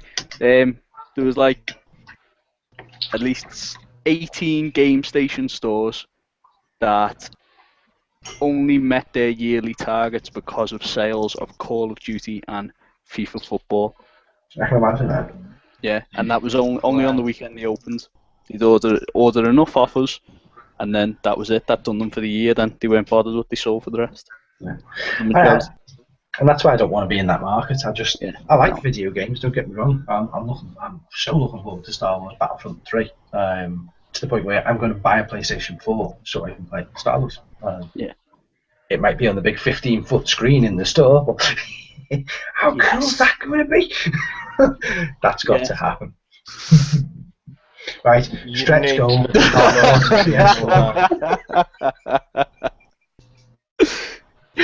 Yeah, stretch goal. Martin wants a PS4 so that he can. That'd be an epic night. Martin wants a Lamborghini. Stretch goal. Do you know I'd never buy one? A PS4 or a Lamborghini? Lamborghini. Having driven several, I don't rate them. I wouldn't turn one away if someone gave me one. But I would never spend my money on one. Or have you met a stretch goal? No. Do you know if it was in Lamborghini market money, I'd buy an F-Type. F-Type. Jaguar F-Type. It's by far the best sports coupe or roadster cabriolet, whatever you want to call them, out there. It just handles, drives better than a Ferrari, better than a Lamborghini, better than an Audi R8. And an Audi R8, up until the F-Type came out, was my favourite sports car that you could buy. And as I said, I've driven all of them because I used to have to. It was a chore. I used to have to drive them around racetracks. It was horrible. I used to hate getting up in the morning to go and get thrown out to Germany to drive a brand new car that no one's seen around a racetrack. Hard life. Hard knock life. I know, yeah, it's terrible. Anyway, back to the store because we digressed again. We're not getting Lamborghinis, but we are getting PS4s. People were watching this. We just dropped to 2 viewers. Something's going wrong. Manufacturers have been speaking to them all this week, so we've got lots coming from different people. Most of them are willing to give demo kits. Games Workshop give a trade kit, which is just a couple of models. This is what we sell. They don't, however, give you like a Dark Vengeance and an Island of Blood to set up with. Don't give you any support in that sense. What they say is that dependent on your you can be tier 1 to tier 4, and I'm going to be tier 4 with them. And depending on your tier, you can have, you ready for this, a whopping £120 trade value per year in promo products. So basically I can write off £120 of my stock every year, and they'll let me do that. That's their gift to me. Now granted, it's still something for nothing, so I shouldn't knock it so much, I suppose, but I can use it on whatever I want. I can use it on terrain. I could use it on, if the new Imperial Knight comes out and I want to put one in my cabinet but I don't want to pay for it, then I can use it for that. As in, do you tell them you want to do that, or do you just write it off? I just say I want to use this money and I'm putting it against that, and then they'll credit however much money out of that £120. And I put that down a little bit there, actually. That's pretty impressive, that. It is really, because all the other companies are giving me demo sets which are worth 50, 60 quid. They're giving me 120 quid, so they're giving me twice as much. So actually, I apologise there because I've just put it down. Yeah, you get your Island of Blood, and is that all at cost price as well? So Yeah, it's 120 me quid. trade prices. So yeah, I'd Yeah, get you it. got Island Blood and Dark Vengeance out of that. Yeah, I would. Yeah. I just hadn't. And the reason I'd not You hadn't looked at it computed like that that. is I was thinking, well, my order with Mantic, for example, who were going to give me a Mars Attacks and a Kings of War and a Dragon Saga, but my order with them's only going to be a couple of grand at the most. Whereas my order with GW, my initial stock order with GW is now £17,000. And when you think about the amount you're putting into them, it doesn't seem you're getting as much back. But actually, You they get don't quite have to give me anything. So it is quite good, actually. So apologies. I almost went on a GW bashing spree there, didn't I? I almost became that Well, guy. You know what? There's not enough of that on the internet. I think we should really start up something. We should start up a group that just specifically is there to berate GW's bad business practices. Which Isn't that actually, Dacha? I said nothing. It was me. I'll make that comment. I I'm feel- okay with that. I Bear in feel we mind. should sort of Move avoid and discuss something positive. Yes. So back to the store. I've got Kill Bill bikes. You can actually see the black stripe down the arms there, can't you? I'm impressed with that camera sometimes. 36 of them. Oh, and I've done all the markings on them now, Paul, as well, so you can tell which one's which unit. No, yeah. That old story. Well, yeah, well, it didn't work otherwise, did it? You didn't know which unit they were, so No. it was confusing I enough for me. didn't. You just saw a black and yellow blur. There was one big squad of 36 jet bikes coming towards me. Took down 2 Wraith Knights last night. Did they? Ah, well, Wraith Knights, what are they? Oh. 56 shots to strip 1 wound. Wow. That's what I put in one turn. I put 56 poison shots into 1 Wraith Knight, and I only managed to strip 1 wound. That hurt. So then the next turn, I charged them with cluster caltrops. Caltrops. And in 3 turns, at the end of turn 3, one had 1 wound left and one had 2 wounds left, and they were dying. So it was all right. But again, that's not about the store. That was about the game last night. Digression again, Martin. Bucket for me.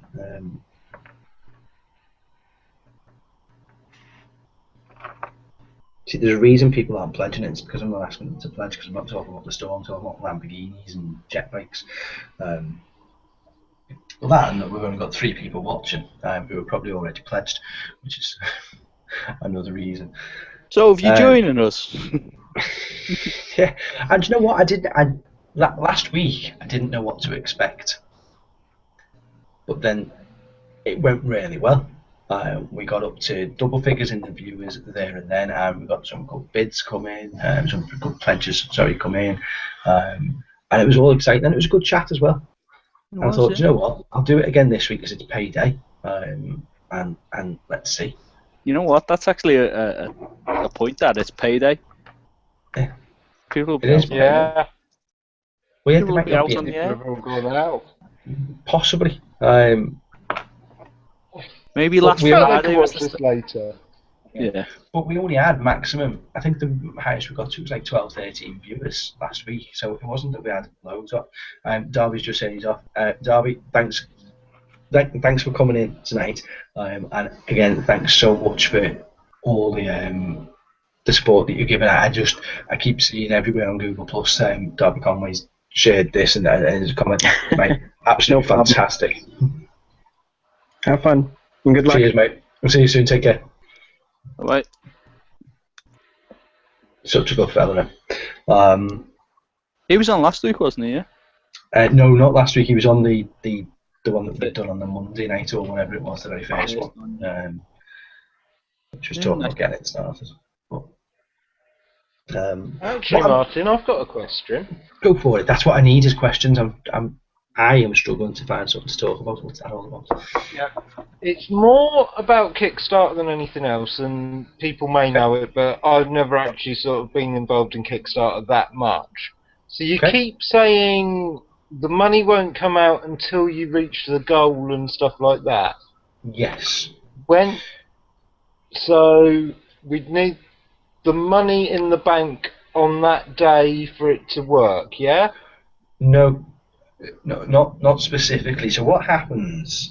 You decide you want to pledge on Kickstarter, and you have to set up an account.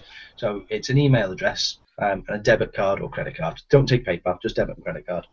And they authorise the payments, not checking that you've got the money. I suppose they're just authorising that it's you, that it's all legitimate. Yeah. And then they store your details. When the project finishes, so this one finishes on the 13th of June, you would then get an email notification to say either project was successful or project wasn't successful.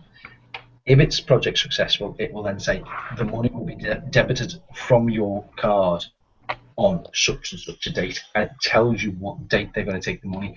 It takes them 2 weeks to get me the money, so I don't think it goes out there and then that day. I don't know exactly what day, but I imagine that's what they tell you. If you're pledging today, yes, you would need to make sure that the money was still in there come the 13th of June.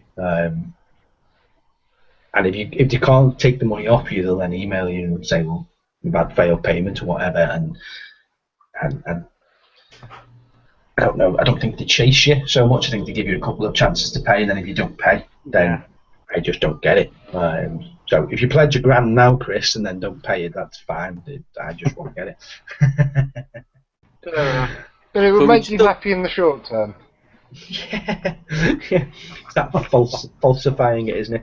The biggest one for me is if it doesn't hit £5,000 by 7:45 on the Saturday the 13th of June, I don't get a penny of it. None of your money gets taken out of your accounts, and I don't get anything. I don't get charged anything. It just means I've wasted's probably a bad word, but in effect it means I've spent a month campaigning and advertising and annoying everybody for nothing. And that's why I'm batting on more than I normally would bat on about things, because it is an all or nothing.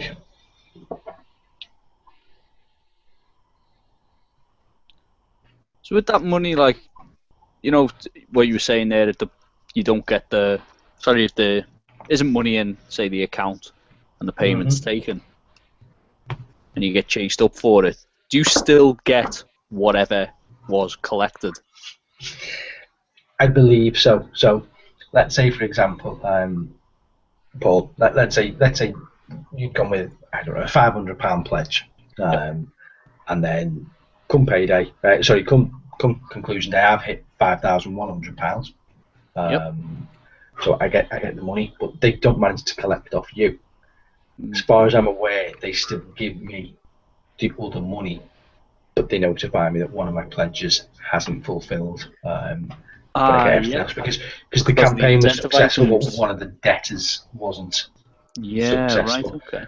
Because obviously there's incentive items for the pledging. Yeah. But then the problem with that is, let's say the campaign's for £5,000, and I was making a product. So let's say I was making a game, and I needed £5,000 to put it in production. There's a reason that you pledge for a certain amount of money. That you campaign for a certain amount of money, because you need that exact amount. My situation's a bit different. It's quite fluid.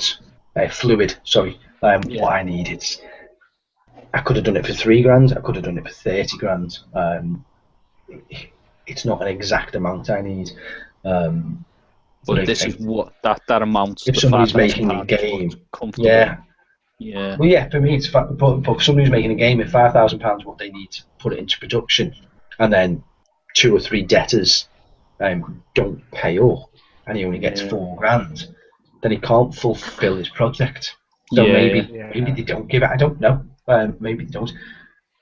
I'm just hoping that everybody that pledges pays the money. Pays the money, yeah. Basically, the good thing, which I learned, is so you can pledge £1 today, which everybody should be doing. Everybody should be pledging £1. That's my.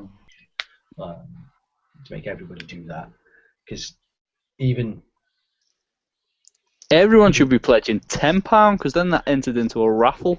well, they should, but you know what? Not everybody's got £10 to spare. That's true. That's true. And it is hard times at the moment. But I think £1, we throw more than £1 away a week easily in waste. I saw an article before this week. I'm off on a tangent. Saw an article before that we throw £50 a month away in wasted food, not food that you haven't eaten off your plate, but like food that's gone off that you've let go bad in your fridge and stuff like that.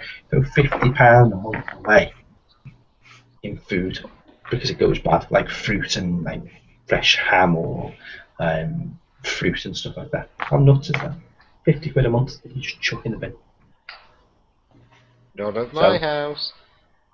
Well, no, but that's the whole point. Not everybody does, obviously, on average, but those people that do that should give me the £50 and then they'll get skinnier as well, so I'm even helping them. They won't be eating as much. There's now a health incentive with war games. I can put a spin on Let's face it, we need one. I wonder if Martin had a career in sales before he went into wargaming. This is my honest job, Piers. Do I look like I can sell to you? I've never sold anything. You've suggested that people want to buy things. Not even as cheesy as that. Much cheesier. I've just let people have what they already wanted. You come and buy something off me, you already wanted it, you just didn't necessarily know you needed it. There you go. Oh, they can all come out. I could do a night's worth of those things. I used to train salesmen. It's ridiculous. It's all true. Sales psychology is nuts. It is what it is. But yeah, if everybody could pledge £1, that's what I was saying in my birthday video yesterday. Happy birthday to me. I'm a year old yesterday. Oh yeah, happy birthday! I did watch that, and I don't think I commented. So. Happy and what a year! What a first year that was. 900 subscribers in 1 year. That's 145 videos. I have one baby and a wargaming store. Well, that's it. The amount I've achieved. I've painted up 4 armies. Done a Help for Heroes project. I've painted a lot of other stuff. Done a few commission pieces. Started doing commission pieces. But more importantly, I'm going to get a bit soppy. Is I've acquired a massive amount of new friends. And I say friends, I'm not just going to say acquaintances, I'm going to say friends, because the likes of you 3 guys who were on here, I didn't know you 12 months ago. No.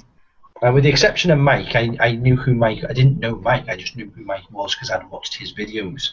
But this time 12 months ago, I'd never spoke to any of you. And now you're sat here on a live hangout with me, listening to me rabbit on about anything, and you believe in a business that I'm about to open. It's a little bit crazy. That's me emotional, but I can tears. Thank you all. But my girlfriend summed it up quite funny. You and me meeting. She said like, how do you know Martin? I was like, I kind of like just spoke to him on like a Facebook group one time, and then we realised we live pretty close to each other. Yeah. Like, so he kind of technically groomed you, and I was like, that's one way of putting it, I suppose. Tell Steph she's boxed. Brilliant. Yeah. I was like, you could put it in that way, yeah. I'd rather you didn't, but yeah, I suppose so. I'll get you, my pretty, and your little dog too. Moving swiftly on. But yeah, so 900 subscribers. And I know I said this yesterday, I'm saying it again now. If 900 subscribers pledged £1 to £2 each, this Kickstarter would almost be done. Now, there are 45 or 46 people have backed this project so far, of which I would say 40 of them, 35 to 40, are subscribers to my channel, which isn't even 10%. But a lot of them have put a lot more than £1 in. They put £10, £50, £100, £250 in. And that's fine, because that brings the average, because not 900 subscribers watch the video. I don't get that. There's 900 people subscribe, but you never get all 900 people watching the video. And I don't know, maybe people just go onto YouTube once a year and watch a book ton of videos. I don't know how it all runs. I know I don't watch as much as I used to, because I'm so busy with doing the store, so I don't have the time to watch them every day. But then you get the likes of Nick Beer, who, he must be subscribed. He's got 3.5, nearly 4,000 subscribers, and he's probably subscribed to 1,000 channels himself. And he watches every video. He really does, doesn't he? And it's not even. I've tried to trick him. I've tried to catch him out with it. I laughed with him about it, and I've put things in videos. Oh, I totally have. Yeah, and I put things in videos thinking, oh, is he just watching like the first 20 seconds? 20 seconds in the middle and 20 seconds at the end, and then making a general comment based on the comments that are already made. And it's not. He picks out things in the video, and you're like, you genuinely sat there and watched all that video. Where does the man get the time? It's Yeah, he did it with me this week, because obviously I'm supposed to be painting like Nurgle Marines this year. Yep. But I kind of have decided that I'm going to switch to. Oh, he gone off. Oh, he's gone. Video that I did, that's what I was going to do. And he commented on that, so I know he watched the whole lot. It's nuts. Where does he get the time? It's like, wow. And I know he watches a lot of them whilst he's in work. And I think he gets up in the morning and watches a couple. Then on his way to work, he's obviously watching them either. Or I think he rides to work on his bike, doesn't he? And he watches them on his bike. That's a bit dangerous, to be fair, but fine, if he's doing it, that's fine. And then his job, whatever it is he does, and Nick, if you're watching this, which you probably are, maybe not live, but you will watch it back, then I get the impression that he has a computer in front of him that he can watch YouTube videos on whilst he's doing his job, maybe with a pair of earphones, and he can be working and watching. And fair play to him, the dedication from him is fantastic. But then other subscribers come and go, don't they? They stay subscribed to you, but you hear often on every video you put out, and then all of a sudden they disappear, and then you think, oh, where have they gone? What's happened to them? And you almost miss them, don't you? I think there's a guy who used to comment on every one of my videos, Wayne Caitlin, his name was, and he was so positive with everything he had to say for me. He sounds like a really nice fella, and full of positivity. And I've not had a comment off him for months. And your mind starts to wonder, well, what's happened to him? Has he just like dropped out the hobby? Have I done something and he's thought, I'm not interested in him anymore? Or has something serious happened to you? And you never know, do you? Because it's that weird connection that you have with your audience, but you don't know who your audience are.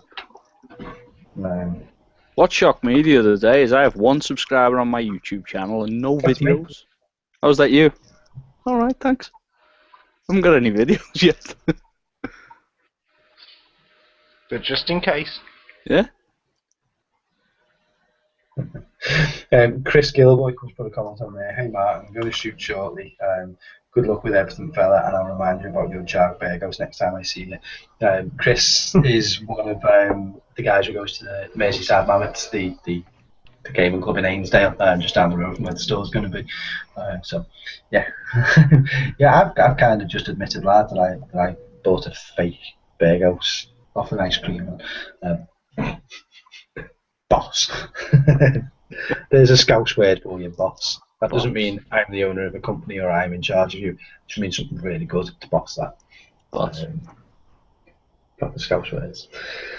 But yeah, so subscribers. I want 900 people to watch the video and I want 900 people to pledge £1 or two. If I could get 10% of my subscribers to pledge an average of £10, then it'd be another 900 quid, wouldn't it? And it's when you start breaking things into numbers, it doesn't sound many. When I originally set this Kickstarter up, I was going to do it for £10,000, and then through talking with a few of you, it was suggested maybe do it for a lower amount and stretch up to the 10. And I'm glad I did, because I think 10 would have been unrealistic to achieve. But my thought process was, at the time I was nearing to 900 subscribers, and I thought, well, I'd buy a raffle ticket for a tenner. So if 1,000 subscribers all just buy a raffle ticket for £10, then I've done me 10 grand. And it was never going to be that easy, but some people obviously do pledge more money. And it's a weird thing how it works. I don't know where else to advertise it. I'm hammering Facebook with it. I'm hammering Twitter with it. And because we're kind of a niche market, you think, well, where else do you put it? I don't know. I think from a marketing point of view, we are a very niche market, and if you have an interest in the hobby, if you have an interest in the general gaming community, you can come across it, but you can't publicise something like this in a white dwarf. You can't publicise something like what you're trying to do in where most hobbyists get into the hobby, which is primarily GW. You can't walk into, say, local GW in Southport and say, do us a favour, manager, throw this big poster up in the window advertising my wargaming store and my Kickstarter and stuff like that. I mean, you could put it on the bus stop outside. I was in there yesterday, and the manager wasn't in yesterday, and the cover staff was in yesterday. Was it the other individual? Yeah. She's nice too. She's brilliant. And you know what, Lizzie, I don't know whether Lizzie might be subscribed to me, and I've not spoken to her yet. It's by chance that she wasn't in yesterday, I suppose, more than anything else. Lizzie's worried about me opening up, because as I said, I'm a par 5 away from it, and I'm going to, whether I try to or not, I'm going to have an impact on her shop. Because at the moment, she's the only person selling Games Workshop products in Southport and the surrounding areas. 1 second. Well, Martin speaking. Hello. Very, very vaguely. 1 second, sorry, I can't.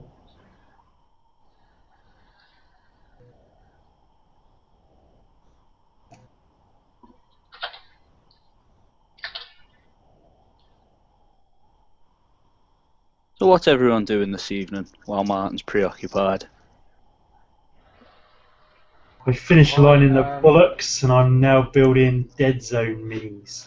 Very nice, very nice. Yeah, I am painting some salamanders for 40k and doing a little bit on some Drop Zone Commander stuff. Awesome. I'm currently doing a little bit of scraping off Reboot Gilliman. Oh, and nice. Yeah. Mm. And I have to admit, I've got quite a lot of Forge World stuff, but this is unbelievably detailed, and I mean more so than a lot of Forge World stuff I've seen. Wow. Well, the scenic base looks fantastic. To be fair, it looks like a hell of a thing. It is, and considering it comes in 3 pieces and it's a 3-piece fit, sometimes you have to do a lot of sanding and filing and fitting. Yeah. Seamless, really is, really good. Bloody hell. Really. Yeah, I suppose when it's stuck down onto its larger base, yeah. Fits all really nice. Has anyone seen a picture of him by any chance? Yeah. Look at like the leather straps and tabard from his belt. Yeah. You'll see little tiny ultramarine logos. Okay. They're actually separate and have to be stuck on. You're joking, really? No, seriously. They are minuscule. I've just lost one. Oh no. no spares either, eh? No, there is actually. There's yeah. Yeah, I've got 1 spare unless I don't know where it goes. Bloody hell. So. Bloody hell. How do they come? Do they come on a little sprue or something? You've got to clip them off? Or... Yeah, just a little. I've got an X-Acto knife with a measure on it. They are 1 millimeter high. Bloody hell. I've had to use surgical pliers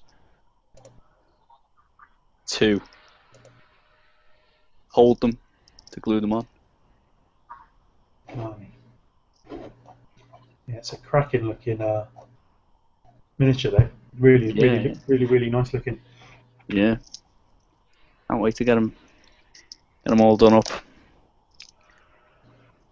you an Ultramarines collector player then, or are you doing it for something else? I was at the Warhammer World opening the weekend, and he was there, and I've contemplated an Ultramarines army for quite some time, he's always been my favourite Primarch. I just think he's pretty cool. Sure, yeah.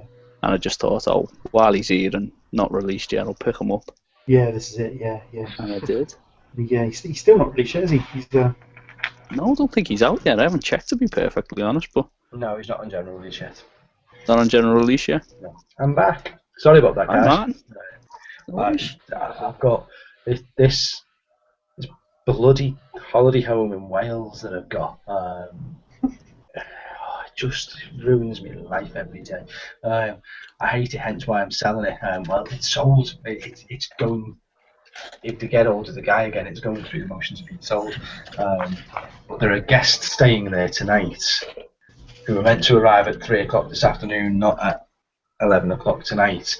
But they're German, don't speak particularly good English, can't translate the email that I've sent to them with the chalet number and how to get into the chalet and everything. So it's in the middle of a wooded glen, so mobile signals aren't great.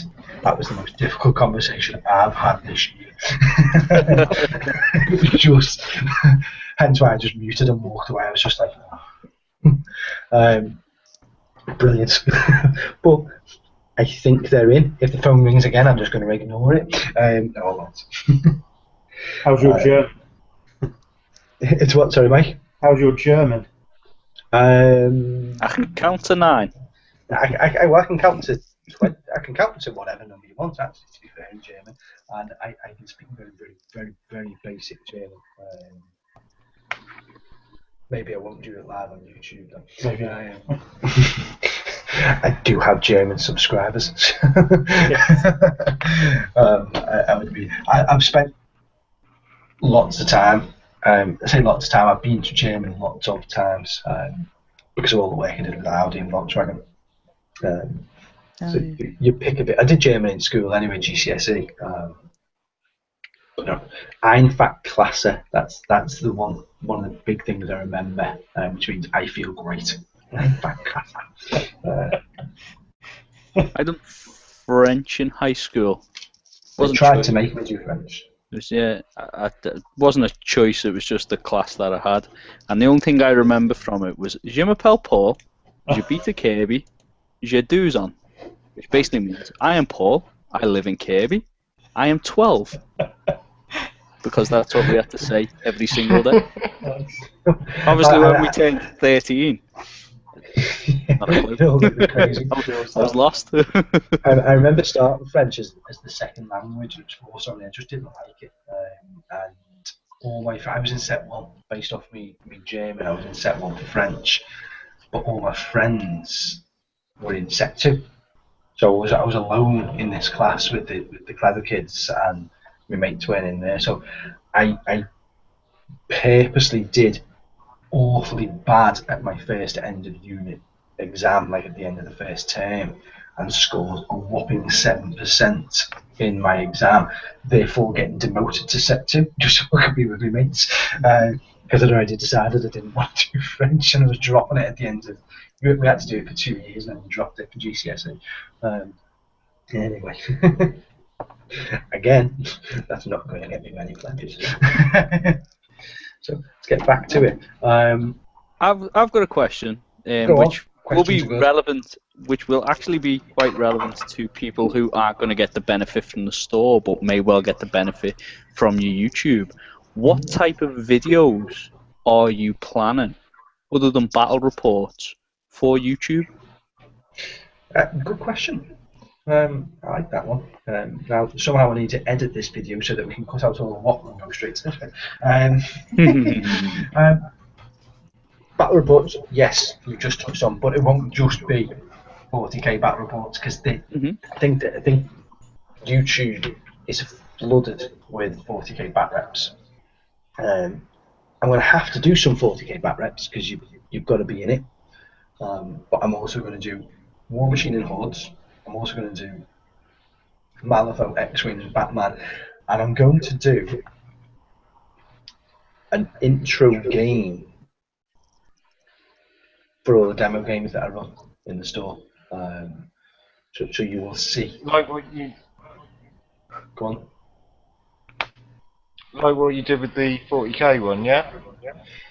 Yeah, not necessarily so much in depth as that, because that was an in-depth series. I might re-record that How to Play 40k series, because whilst that's had a fantastic response, it could be so much better. It was never meant to be a professional set of videos, that, but it's meant to be more than just sitting on the couch telling you how to do it.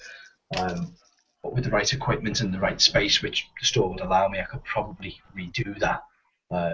Although I might just wait for 8th edition next week and see what happens then.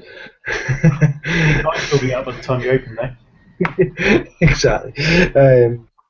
But yeah, it won't be an in-depth how to play. It'll be more the How to Play 40k videos that is Beasts of War done a couple of years ago. What actually got me back into the hobby after quite a bit of a hiatus. I just remember seeing, I think it was something on the front of a White Dwarf, and thought, oh, I haven't watched that for ages, and then YouTube is the place to go when you want information on anything. That's why it's such a good. Yeah, and come across them and suck back in. It's that easy, isn't it? And it is that simple to get back into this hobby. I don't think it ever leaves you. You leave it, but it doesn't leave you. No. And you either like it or you don't. But yeah, it's not going to be an in-depth how to play Zombicide, how to play X-Wing, how to play Aliens vs Predator, how to play Malifaux. But it won't just be a battle report. My issue with battle reports is if you don't know how to play the game, the battle report makes no sense. You just see who wins or who loses. You can pick a feel up for the game and like the pace of play, but you don't understand why. And Mike, you're going to be the perfect example for this. Do you watch 40k battle reports? No. Because you don't play the game yet. Exactly. Yeah. So you could watch them. You'll see who wins. You'll get a feel of the tension and the excitement in the game. Yeah. When they say, "Oh, he's doing this move and he's doing that," you'd be like, "Yeah, what?" Yeah, so, you're right. Yeah. So I want to do an introductory game, but one video rather than a series of videos. So X-Wing, this is how you set up the table. This was what will happen, and explaining each thing as it happens, but without reading the rule book out, if that makes sense. So that covered battle reports. What else am I going to be doing? Painting tutorials. I've got space, potentially time. Time's a strange thing, but if I've got the time, I'm going to do painting tutorials because I have the space, the light, and everything else to do them. And that will be anything from how to paint a blood angel to how to make a scenic base. It could be anything, whatever I am working on at the time. I will try to do a tutorial of how to paint night goblins, how to paint kill bills, how to paint such and such. I'm going to do challenge Martins. I'm shocked at that. I thought somebody by now would have took one of that £500 pledge level to get all the benefits of the 251 and be the first person to challenge Martin and be filmed, put up on YouTube, spend a weekend with me and any of the guys, either going out drinking or if we don't drink and we just sit drinking socially coffee and playing games all night.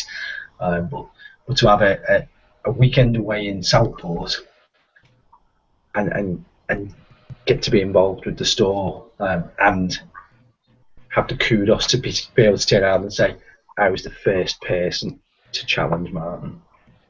I thought that had have flown out that one, and it hasn't. I don't know. Maybe I was. Maybe everyone's too scared of the Dark Eldar army. Well, and you know what? Yeah. They should be. Somebody, I think it might have been Stoner Steve, who said to me, what a boss name.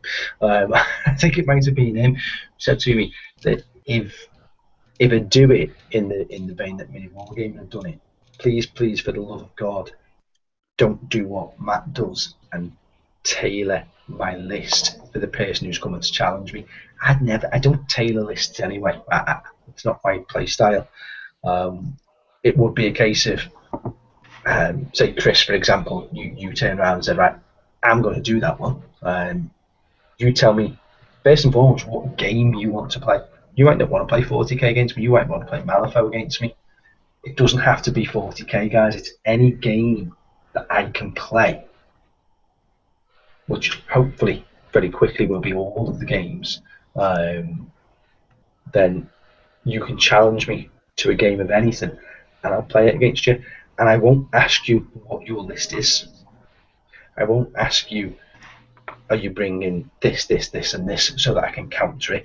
Of course I'm going to ask you what army it is, because I kind of need to know just for terrain purposes to make it all look right and put any sort of narrative that I might want to do behind it. And I need a points level. If you're going to bring a super heavy, if it was 40k and you're bringing a super heavy, yes, I would want to know that up front, because I think that's just common decency that you let somebody know that you're bringing a super heavy. But I don't agree with tailoring to it. If you beat me, you beat me. You get a t-shirt for coming up. As part of your £500 pledge, you will get a t-shirt and mug, both with War Games on them. If you beat me, there'll be a prize involved in there. And if you don't beat me, it doesn't matter. It's a bit of fun. It's videos.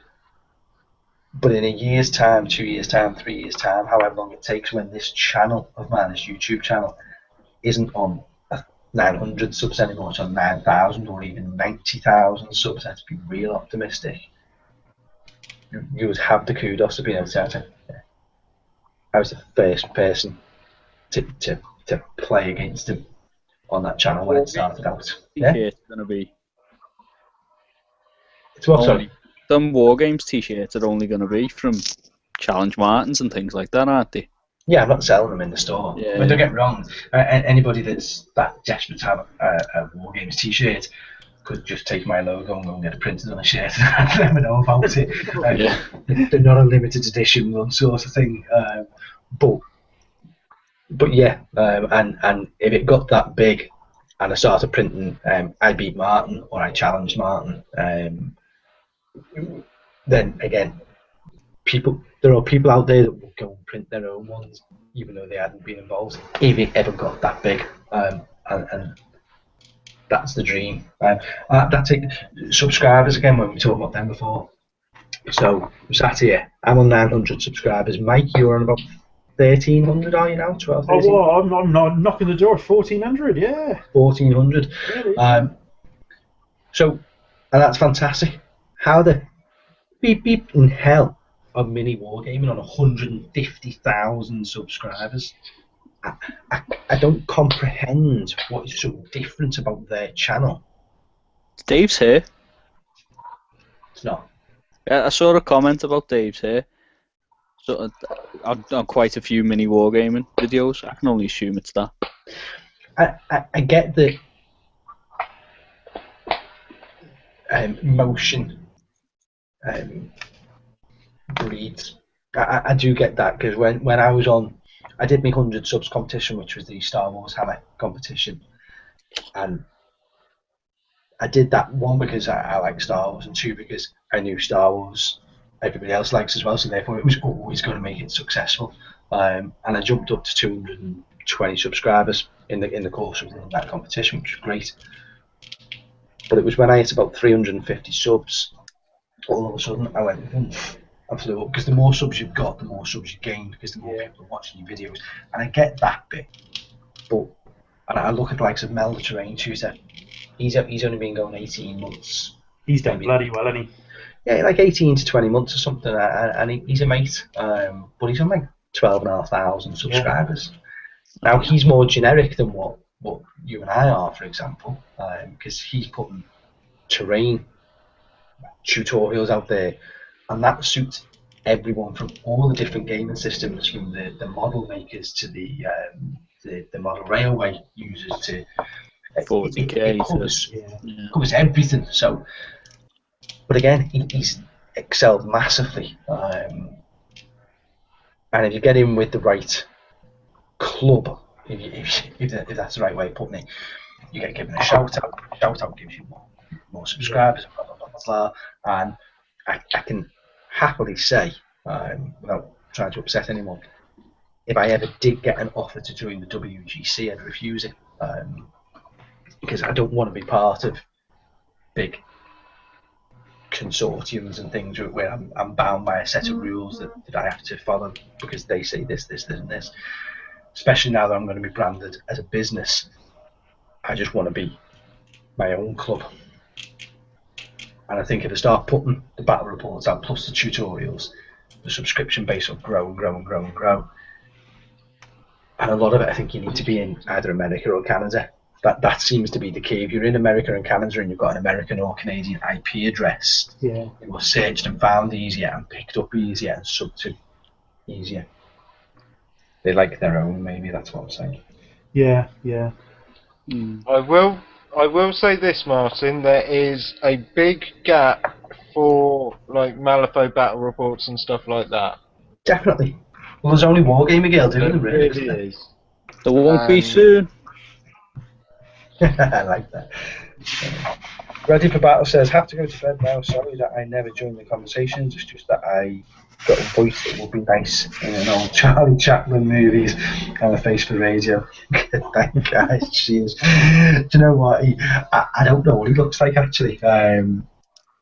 I've seen his videos, and to be fair, his videos, he doesn't talk on them. I think I'm right in saying I think he's Swedish, and his artwork's, but his painting fantastic. The painter just put like an Eldar squad up today or yesterday. Lovely effect. But I just love that guy. He always makes me laugh with his comments. He's got a face for radio and a voice for a Charlie Chaplin movie. That's it. Fantastic. So good night, mate. I don't even know your real name. I just know you're ready for battle. I probably do know your name, and I've forgotten it because I'm rude. But yeah, so the channel's going to grow. So battle reports, I'm going to do tutorials. I'm going to do challenge Martins, and I'm going to do product reviews. Now, again, YouTube is jam-packed with product reviews, especially GW product reviews, because they release something every bloody week. day, it seems, doesn't it? And so all of a sudden, I'm subscribed to 400 or 500 channels, something like that. No, probably about 300 or 400 channels, and so the Eldar Craft Worlds comes out, and I get 15 different channels all doing the same review, but with their own spin. And I don't watch them all, because I don't need to watch 15 people tell me how a codex works. I watch whoever I can relate to better, and I like the way they deliver it. And I'm just going to add to that number ultimately. But I'm not only going to review GW products, I'm going to be reviewing the new Marathon products that come out, the new bolt action products that come out. And I'm also going to review board games, because no other bugger is. Simple as that. Nobody's reviewing board games. So when a new one comes into stock, best way for me to sell something is show it to people. I've got an amount of people that walk physically into the shop, but to everybody else out there, and Mike, I'm going to use you as an example again because I know you're a big board game fan. Yeah. You buy board games because you see them. You go into Firestorm or wherever you buy your board games from, and you see it, and you think, oh, I'll have a go with this. But if you were watching a video that one of your subs, like if you were watching a video that I'd done, and I said, oh, this is the new whatever board game, let's open the box and see what's inside. And I looked at it, showed you the pieces, and I sort of read the rules in effect live on video, sort of saying, oh yeah, it looks a bit like this, it looks like it's going to be such and such. There's half a chance that you're going to buy it then. Absolutely, yeah, more than half the chance, more than likely. It's, I mean, if the link's in my description below, you're going to buy it from me. Yeah, of course, yeah. It just runs then, doesn't it? Yeah. So I'm going to do that. And then time permitting, and everything's down to time. Because I have to make a decision: am I a YouTube channel or am I a war game store that uses a YouTube channel to benefit it? I have to be business that benefits from YouTube. I can't be as dedicated to YouTube as maybe what Mini War Gaming is, or Beasts of War. But I love The Weekender. Weekender's a fantastic show. Yeah, that Beast of War, isn't it? Yeah. Yeah. It's a great show. You stick it on. It's an hour and a half long or whatever. Then it runs for. It's very professionally filmed in the studio. They've got 2 different cameras, so they've got different camera shots, which just mixes it up a little bit. Coming from somebody who goes to acting classes, having different shots makes things interesting. Rather than just keeping on the one shot all for an hour. Yeah. But I have it on in the background whenever day I get around to watching it. I'll be sat at my table painting, and I'll just have it on in the background, or I'm driving around in the taxi and I have it on in my earphones. Yeah. And it's an informative thing. It tells you what they're up to, what their next boot camp thing is going to be. It tells you about new games that have come out. They have people relevant to those games, designers or whatever, in explaining what they are, and it lets you know what's on the market. Why can't I do that? I'm just popping out for a moment. Okay. But yeah, I think they're the only ones doing the Weekender and doing that kind of thing within our hobby. So I may as well do one. I've got all the stuff there to do it. Yeah. I've got the studio for it, and it might even be a case of I speak to them and I get them to come over and do one at the store to promote the store. I don't know. What I don't want to do with opening this store is step on anybody else's toes. I don't want to put Games Workshop Southport out of business. I don't want to. The Silent Teacup, which is the little gamer cafe in Liverpool, for every bad point that people mention about it, it's got good points, and it must have because people go there. And I don't want to put them out of business. The War Game store over in Bromley, Dave's a cracking fella. Gave me a lot of his time chatting with me, and I don't want to put him out of business. And so I don't. This is the cabin calling back again, guys. Talk amongst yourselves, sorry. Okay. Martin speaking.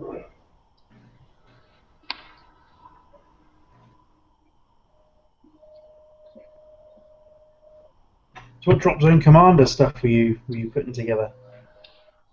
I don't actually know because I'm doing it for someone else and I haven't really got into it myself yet. I know it's for the Scorn Force, and it's like 3 troopy type guys on a base with like massive guns. Oh, yeah. That's probably not helpful for you, but How are you finding it? it's actually alright. I quite like them. Obviously, I wouldn't mind painting some of the ships and that at some point. Yeah. Yeah,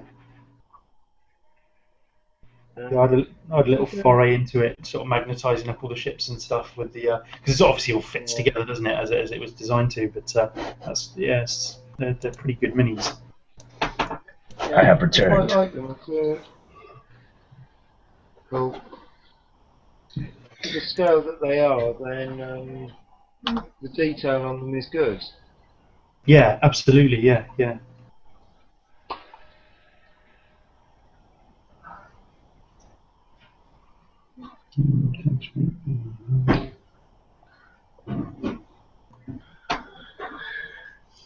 Remco's just put a question in there. Martin, I wanted to pledge on Kickstarter, but I don't have a credit card. Fixed credit and debit cards. It doesn't have to be credit. It does take debit as well. Now, I think if I'm right in saying Remco is based over in Belgium, I would assume that you have debit cards over there, but maybe you don't have one. I don't know your own circumstances.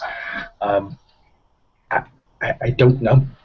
I appreciate that you want to do it. Really do appreciate that you want to do it. And if you don't have a debit or a credit card, I don't know. Because they don't take PayPal, unfortunately. So I don't know. Maybe send me in if you're struggling from a credit or debit card point of view. Then maybe send me an email at martin@wargamesuk.co.uk and I'll figure something out somehow. It might mean that you PayPal to me and I put the pledge in or something. And there will be a way around it. If you want to pledge, I'll make sure that you can. We live in a world where things can happen. It's a real shame that Kickstarter don't support PayPal, isn't it? Yeah, and I don't fully understand why. I thought it was to do with charges, because PayPal charges are quite high, but it's not. It's just they don't do it. That'd be the obvious reason, wouldn't it? But because everyone's on PayPal, aren't they? Everyone's got it, and it's just so, and it's virtual money almost, isn't it? It doesn't seem real. Because PayPal takes it like instantaneously. Yeah. Whereas they delay it. That's probably. That might be what it is. Oh yeah, you're right. Yeah. But maybe you would only be putting the PayPal details. Actually, you don't put a card number you can save, whereas a pay. Yeah, you might be right there, Chris. Yeah, it's got to be that reason then, hasn't it? I hadn't looked at it that way. But you would think in this day and age of computers that there'd be a way around that. I don't know, but if it comes down to it, when you can't pledge, then I appreciate the fact that you wanted to. Get yourself a credit or debit card because I need you to buy out my shop, and you need one of them. In fact, I use PayPal for my shop. That's fine. So I will have PayPal, and I will not be charging to use PayPal. I know a lot of stores do, which. Oh, I'm going to talk about that now. Other stores. Am I going to talk about that? All competition's good competition. And there are good stores out there and bad stores out there. I will try not to specifically name names, but we all know the big, huge store out there which always has 25% off. and has a terrible, terrible reputation. But people still shop there because they've got big discounts. A friend of mine who's local to this area, I messaged him the other day saying, "Oh, how are you getting on with such and such an army for this tournament that we're going to? And also, have you seen the Kickstarter? Because I hadn't heard anything of them." And he was like, "Yeah." He said, "I'll pledge a couple of quid to you because you're my mate, and I will buy models from you occasionally because I support local businesses and you're a mate. But I don't need to be pledging one of your big pledges because the extra 10% you're going to give me, I'm already getting that from another online retailer." I was like, "All right, well, which one are you using?" And he told me who it was.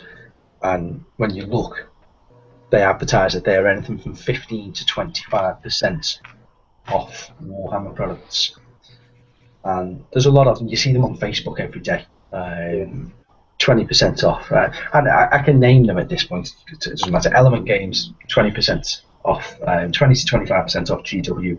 And Dark Sphere Games, 20 to 25% off GW. Outpost, which is another new one, 20% off GW. And I don't know how they're making money. They're not getting a better deal than I am off GW, I know that.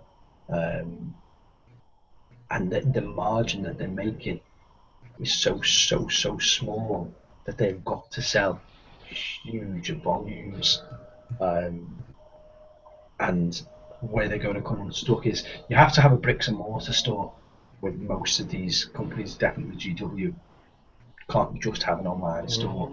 And when they changed that, a lot of people went out of business. Yeah. And take Element Games, for example. Element Games is a web store. They've got Stockport, which is the Northwest Gaming Centre, attached to it, which basically houses the stock that they sell to the web store, and you can buy it in there. So they get away with calling it a bricks and mortar store. But it's not. It's an industrial unit with a load of tables in there that do tournaments from every weekend. It doesn't look like a store. It doesn't look nice. And I'm not. That's wrong to say that live because I'm putting Element Games down now.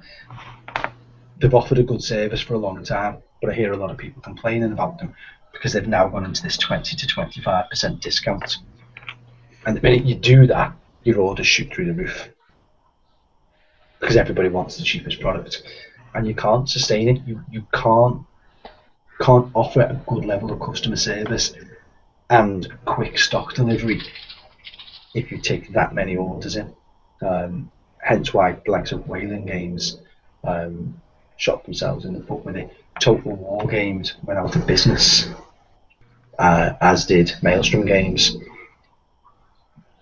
because the margin that they were given was so great that when Games Workshop suddenly said, "Well, you can only sell within the EU now," they lost 2/3 of the business. So they had to drop, and they couldn't do it anymore. That's why Maelstrom and Total War Gaming went out of business, allegedly. So the likes of Element and Wayland know that they've got an issue with customer service, but they rely on the volume, because what they can't do is suddenly say, "Well, do you know what, we're not giving 25% anymore, we're only giving 15%. Because if they only give 15%, nobody's got a reason to go to them anymore, because they've already got a tarnished reputation. You can always go cheaper, but you can't start going more expensive. You can't go back, I think is what I'm saying. So I'm going to be offering 10 to 15% off manufacturer's retail price in my physical store, and on my web store there won't be any difference in price. So no, I'm not going to be the cheapest out there, but I'm A, not going to charge you for using PayPal, and B, I'm going to give you free postage as soon as you spend £30, and that'll be free 48-hour delivery, most likely next day. Well, I'm saying 48 hours. And you're also going to get loyalty points, which will allow you extra discounts, which points collect up and so on and so forth. So I'm not as cheap as the other guys out there, yeah, I still expect people to buy from me because they'll be buying customer service from me. They'll be buying depth of stock from me. They'll be buying honesty from me. They'll be getting loyalty points. And actually, what is that 5 to 8% difference? It's about £2 an order, £4 maybe an order, which isn't a massive amount. As soon as you put a PayPal charge in there, I become a bit cheaper again. As soon as you put postage in there, all of a sudden, it's cheaper to shop with me than it is to shop with one of these 25%ers or 20%ers. And I've got the bloody stock in. That's the other difference. And if you should ever want to, I've got a really nice place to come and visit rather than just some tiny little shop front. Because these guys who've got the big warehouse web stores, their shops aren't particularly big. The difference is dark sphere. I don't know how they're doing it. They've got a decent shop. Seems to be stocked really well. They seem to have a good reputation with customer service, and they're giving huge discounts. They're giving 20 to 25%. And I suppose what I'm asking is, am I making the wrong move not giving that level of discounts?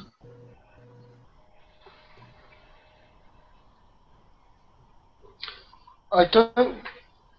How much of your business are you going for the online side of it? About 30 to 40% will be online, I think. It's a finger in the air. I don't know. I put into my plan what I need to do traffic-wise.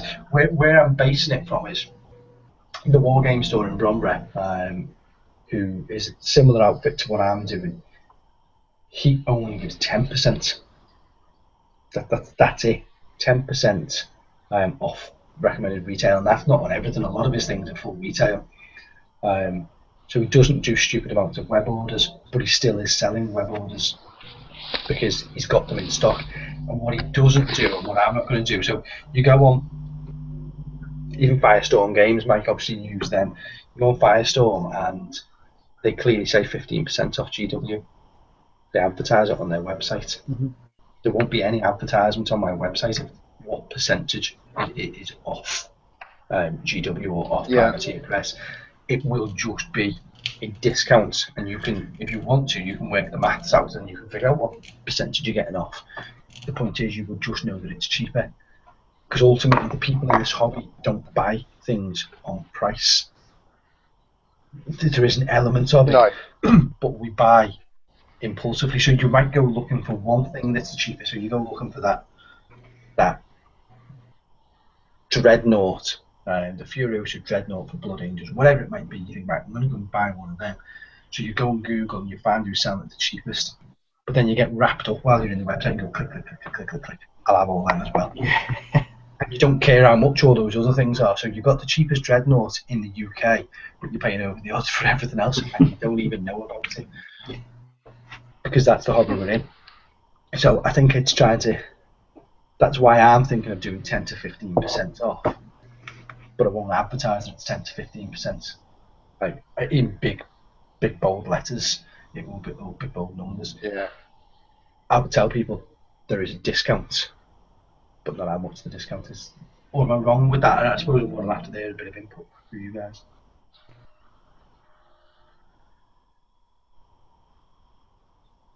I think when I get a Firestorm, it's I'm not really. I just know it's cheaper. It's cheaper than GW. It's cheaper than when you go on the manufacturer's website. So it's and as long as it's cheaper, that's fine by me. I'm not really working out percentages really. It's like you said. Well, no, and I know that from your videos actually, because I've seen when you bought Drop Zone Commander, you'd said, oh, it's this much money, but to be fair, it was X. So I bought this and this because they were that much cheaper. You didn't know how much cheaper they were just the word cheaper was in there. That's exactly it. Yeah. And it's just, well, I suppose it's all down to marketing, isn't it? You think you're getting a deal and you walk away happy, don't you? You walk away with the goods you want, and that's it, isn't it?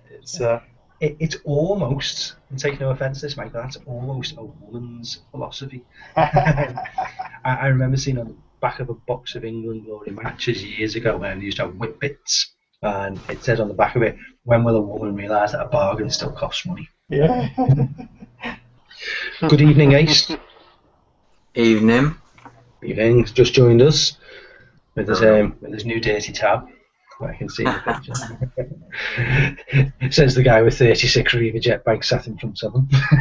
Yeah. So, How are you anyway? You alright? All right, mate. Yeah, we're having a good chat. We've had £110 pledged in so far tonight. Fantastic. Which is it's absolutely brilliant. We've also realised we're not getting as many viewers as last week, and realised it is payday weekend, so maybe everybody's actually out tonight. So when they watch it back tomorrow, maybe that'll give the results. I don't know. We're here, we're chatting. We're here for the duration, so we'll just get on with it. Remco's put something back here. Netherlands, but it's close indeed. Very unfortunately, there is no PayPal. I really want to support your shop, mate. Alright, he's in Netherlands there. Sorry, I thought he was in Belgium. It's the same in the computer games business. Some shops go so low that they almost can't make money because they don't last for 10 years. And that, what he's put there, is exactly what one of us. I could put these huge discounts in and I'll make a big name for myself very quick, but I'll be out of business equally as quick. Because the minute that one of the key players, i.e. GW, changes something, and let's be honest, we know that they always do. Yeah. So as soon as they change some terms and conditions, if I can't react to it in a positive way, then I'm gone. And I wouldn't be surprised. It's against EU trading law at the moment to put, what did they used to call it? It's not block exemption. Or is it block exemption? You used to be able to do it with cars, where when you sold minis, that's the car I was thinking of. So when minis came out, you could not buy a mini anywhere for less than what it said in the brochure. You paid brochure price. No other car that you go and buy as a typical mass-produced car, not sports cars, you get a discount, whether it be 1%, 10%, whatever it is, you get something off the card. You don't pay the screen price on the car, do you? But minis you always did, brand new. Until one of the big players started discounting them, and then everybody else had to start discounting them to keep up with them. And Mini tried to put something in place as a manufacturer and say, no, you can't sell our vehicles at a discount. And it went to court, and Mini lost, basically, out to this big, huge car dealership. Because it's up to them to sell them at whatever loss they want to. Once they've bought the product, they can sell it on for whatever they want. It's something to do with EU laws. Now, I'll guarantee that if GW could put a ban on discounting their products, they would. Because even if I'm only 10% cheaper, I'm 10% cheaper than GW, so why would you go to GW when you go to me? Don't know about that, to be perfectly honest, because why would they then support independent retailers? They may as well just say, right, we're not selling to anyone else. It's just going to be GW shops if they were going to put a fix on prices. Because they can't fix the prices. So no, but that's what, if they were to put a fix on prices, say for instance that they had the ability to do that, to say a box of Space Marines is £22.50 and it's £22.50 no matter where you buy it from. What's the point in supporting retailers and discounting them? You may as well just put it straight into the GW stores. Because they've only got their stores, and the other stores, like so my store, is going to have GW plus all the other games. So I'm going to have people coming in to play other games who will buy their product. It's market awareness. It's a bigger presence out there, and then what the overheads to deal with that I have by letting me sell it. I have to be absolutely the best thing that could ever happen from War Games' point of view is the GW fixed prices and say you can't sell for less than the maximum discount you can supply on any of our products is 10%. I'm happy then. Yeah, I'm on the exact same playing field as everybody else. Yeah, and I've got a better store than anybody else. So true. So at that point, I win because I'm the same price as everybody, but I'm better in every other aspect. In my self-inflated, egotistical manner. But you know what I'm saying? Whereas at the moment I can't compete with the guys who are putting the big discounts out, because if they do change something, let's say they put that in January, they put the new trades stuff out, they say, right, can't discount more than 10%. I'm alright at that, because that's all I'm doing anyway, 10 to 15%. Wayland and Elements and Firestorm, not Firestorm, Darksphere and Outposts, all these ones who are giving big discounts, all of a sudden have got to sell at the same price as me.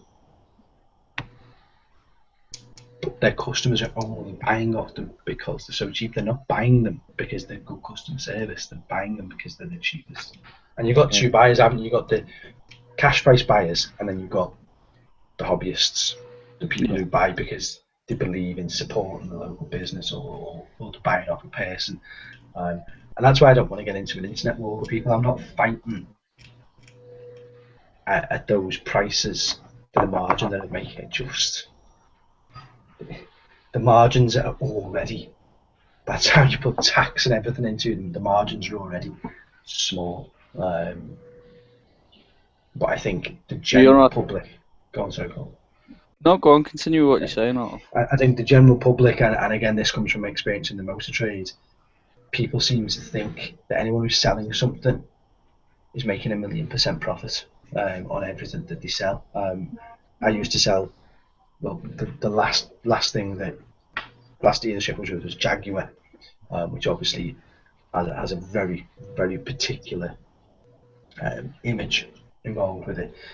You'd have a car up on the forecourt for 30 grand, 29,995, and someone would come and go, well, I want £1,000 off it. Why do you want £1,000 off it? What makes you think I've got £1,000 to give you? Oh, you'd make a fortune on them. You don't.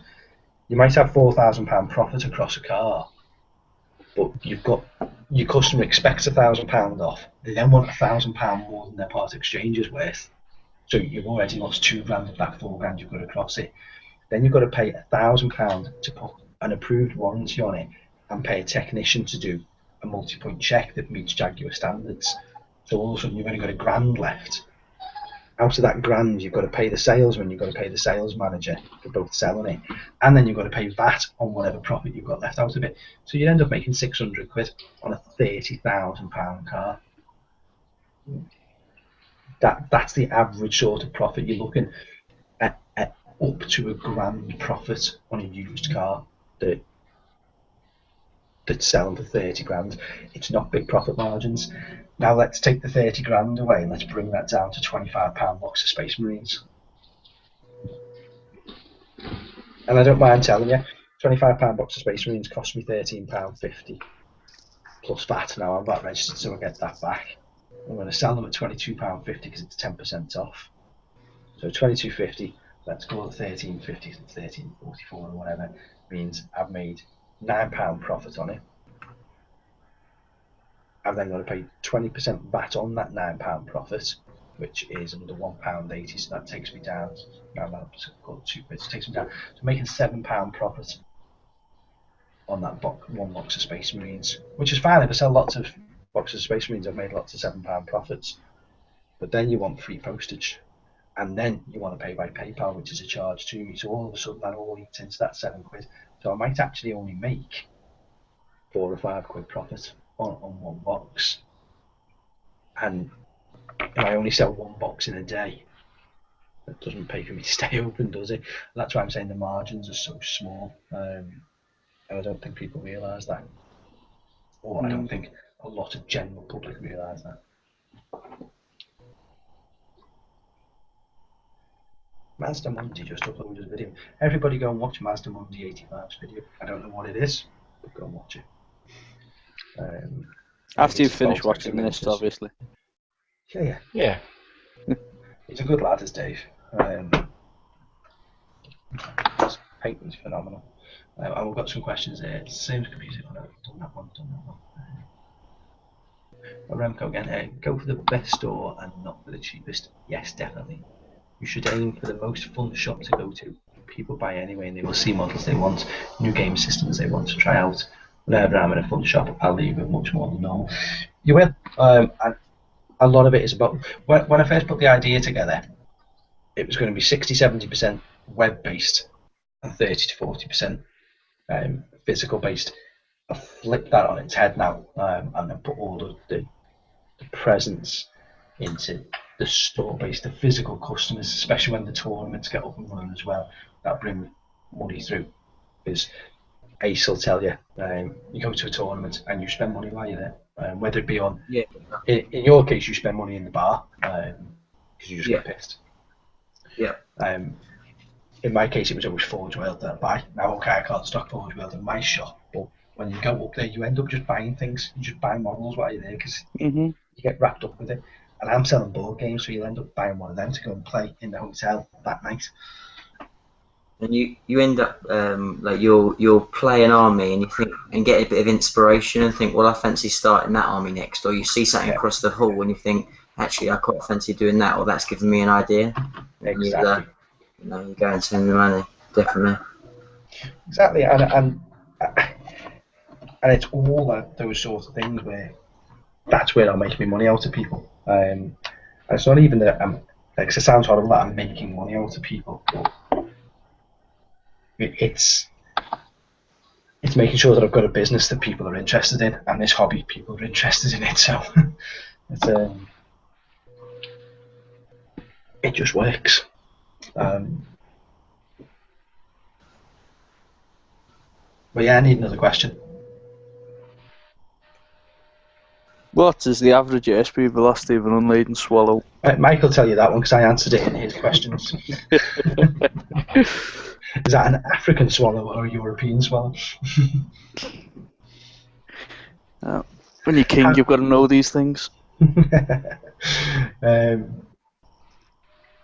But no, seriously, any questions? There was something I wanted to talk about, I can't remember.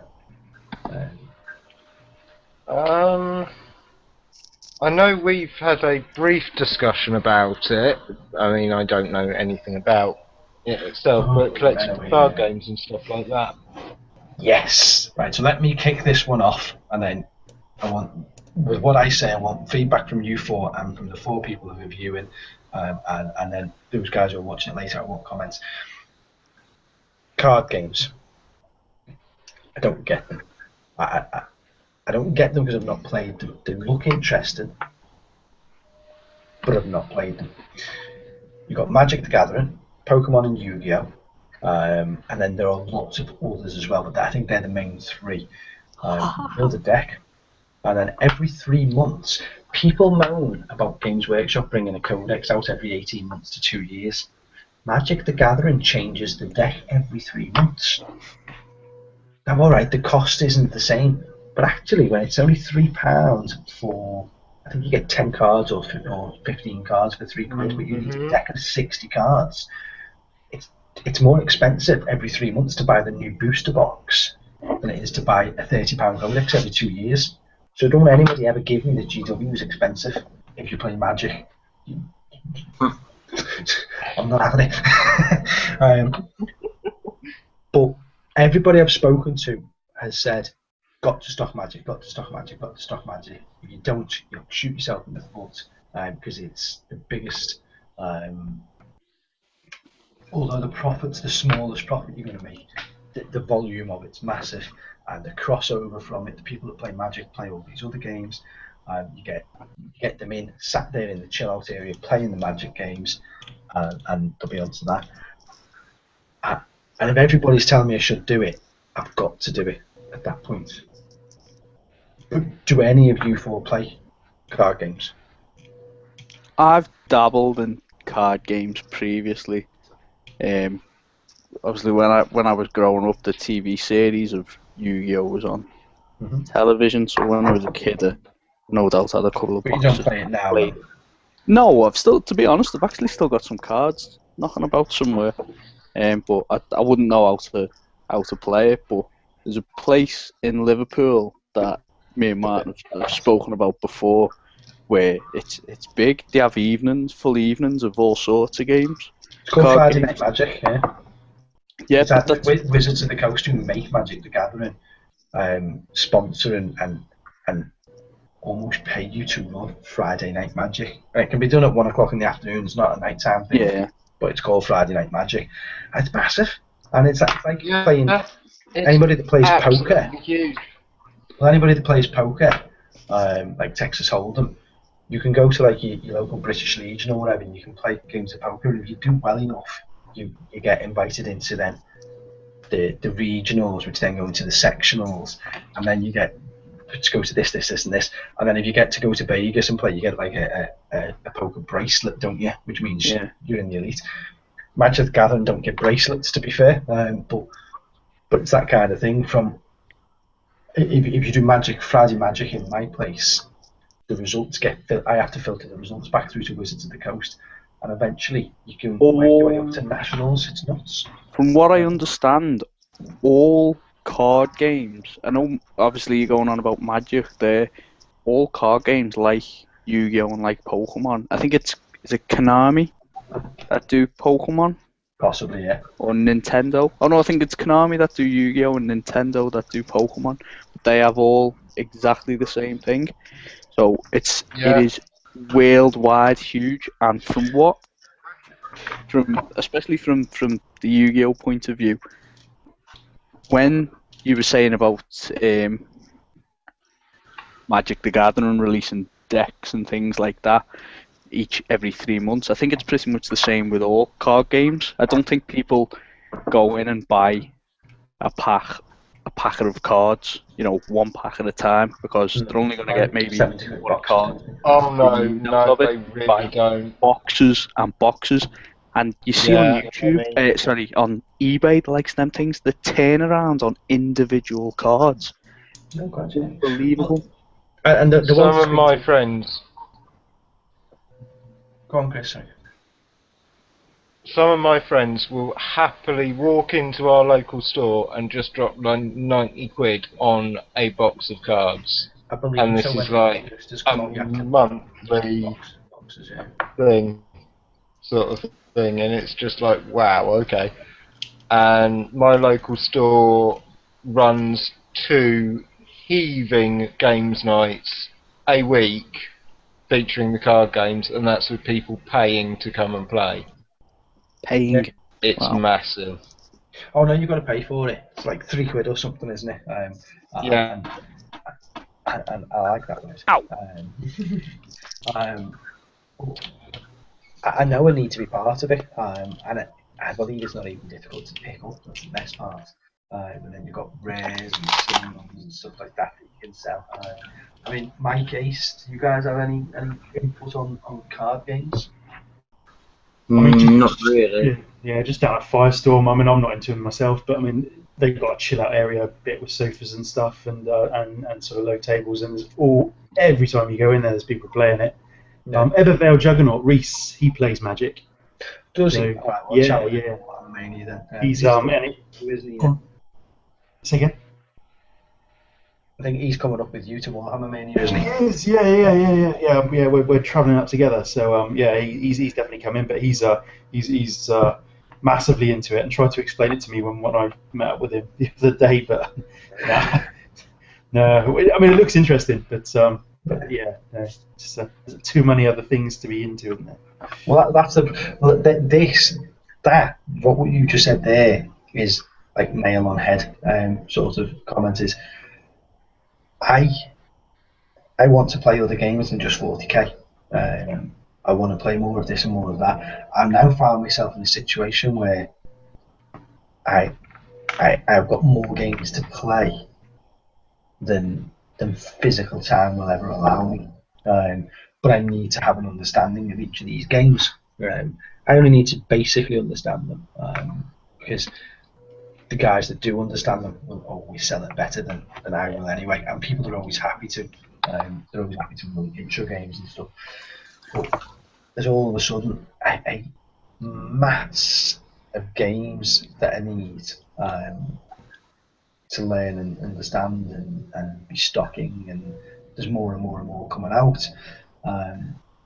And in fact, thinking about it now, Liam Manning Cryptech, who has a YouTube channel, lad over in Australia, he's a massive Yu-Gi-Oh player, I think it is, or Pokemon, one or the other.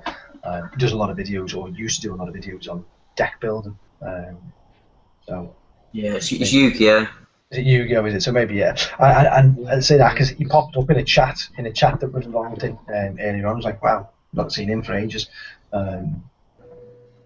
So Yeah. it's chatting with these people. Ultimately, I've got to stock it. I can't not do it. There is a card game now, and we're well past the watershed, so that's okay. It's a card game called Cards Against Humanity. It's an 18 plus collector card game, and it's about as I think I might have mentioned it actually in one of these videos.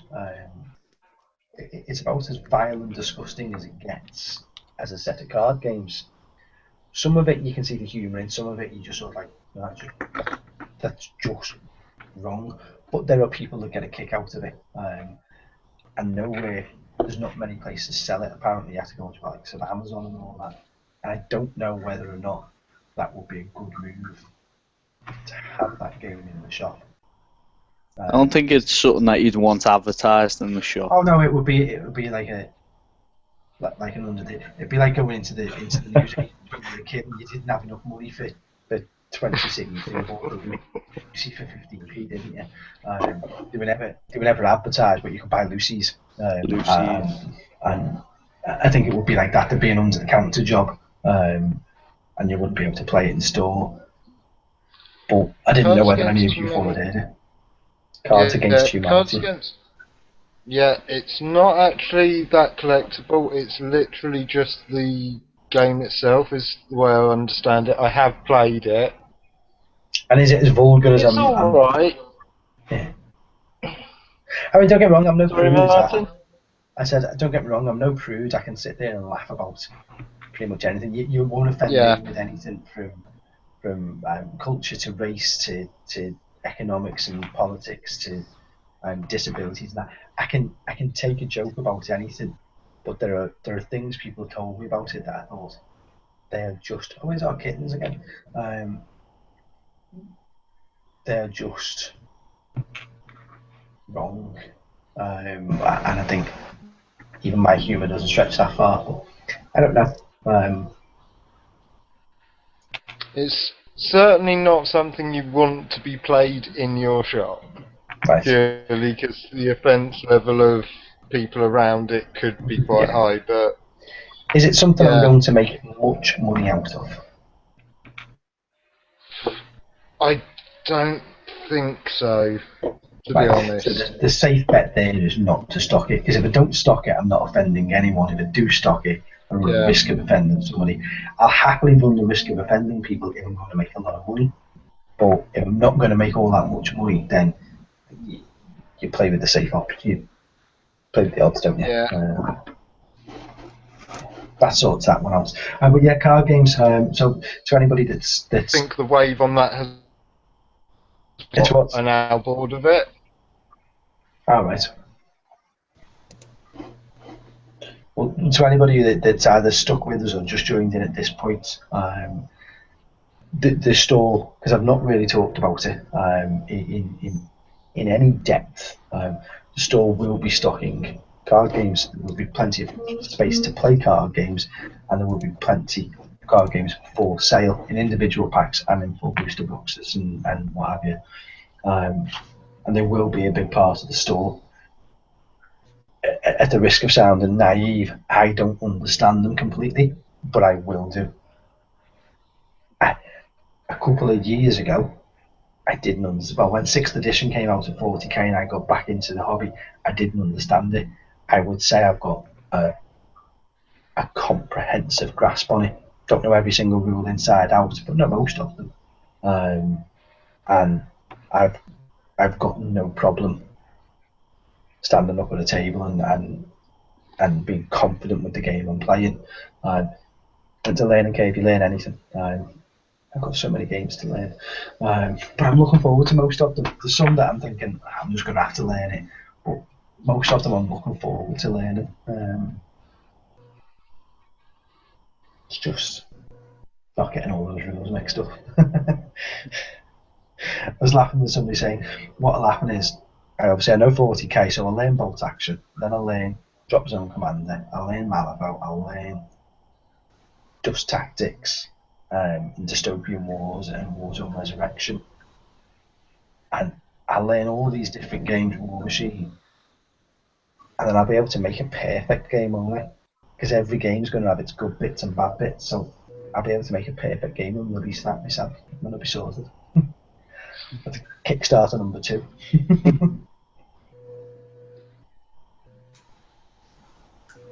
Who knows? Who knows? That's not a bad tactic. Yeah, I don't think that's in my remit. It involved me writing things I hate writing. Love talking, hate writing.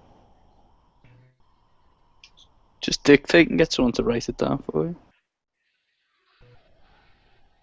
My phone can do that nowadays, apparently. Phone can do that. Converting speech to text. It just doesn't understand Scouse. That's what happened when Siri was first introduced on the iPhone. Was complaints in Scotland because I couldn't understand the accent. Yeah, Siri's racist. Go figure. And now let's move away from that conversation, because that'll go downhill very quickly. And it just goes through. We're still hitting around 3 to 5 views as well. Which is good. Have we got any more comments on YouTube, by the way? Can someone check them?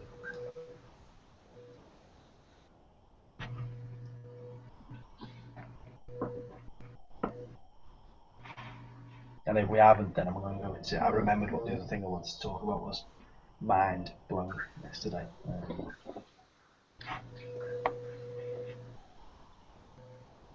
There is one card game, I'll tell you, that you haven't spoken about at all. I think it's called Conquest, which is like the 40k card game. Oh, right, okay. Not even heard of that one. Yeah, I've seen that advertised a couple of times, actually, thinking about it. It's getting quite big around where I am. The Warboar store in Bromley, that sells a lot of that.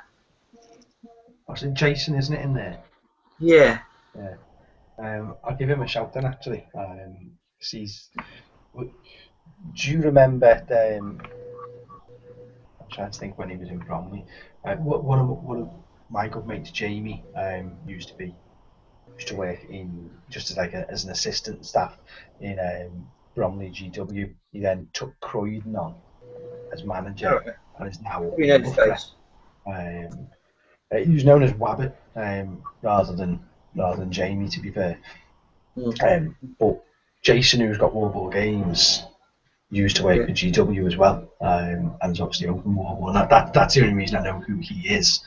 But it'd be worth me speaking to him about that then as well. Yeah, I think it's meant to be very good. Apparently, it's a good.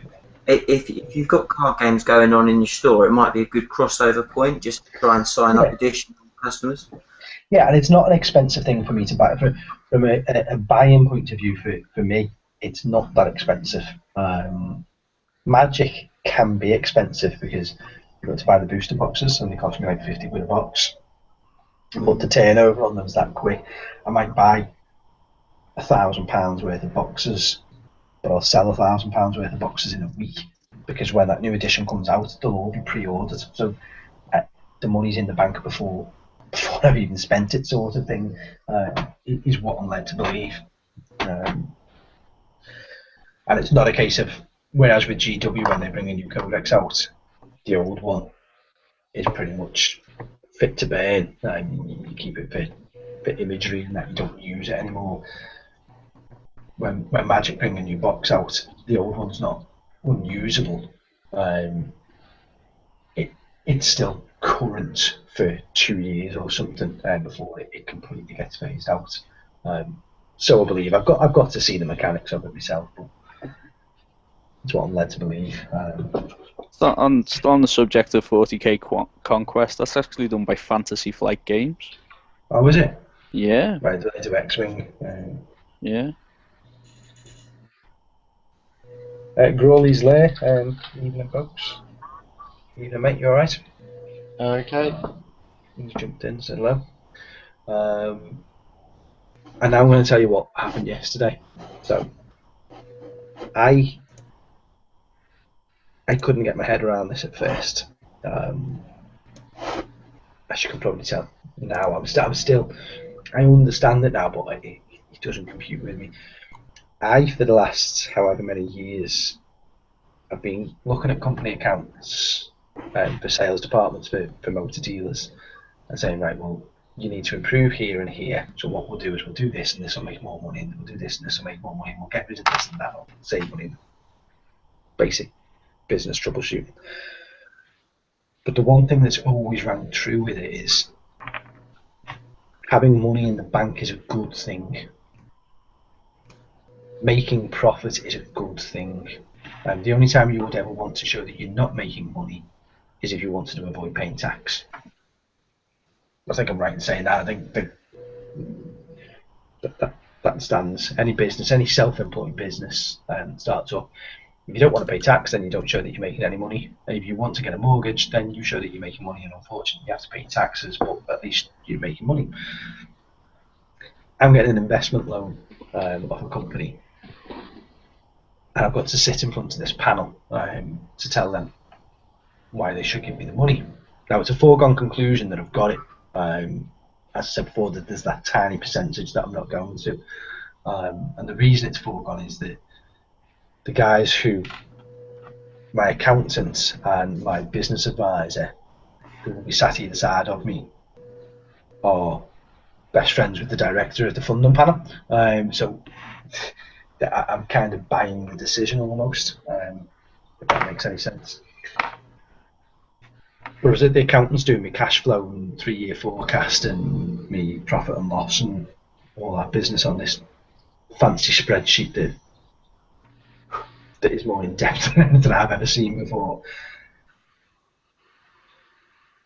And at the end of year 1, on very, very low-balled figures and a very small estimation of sales, I break even.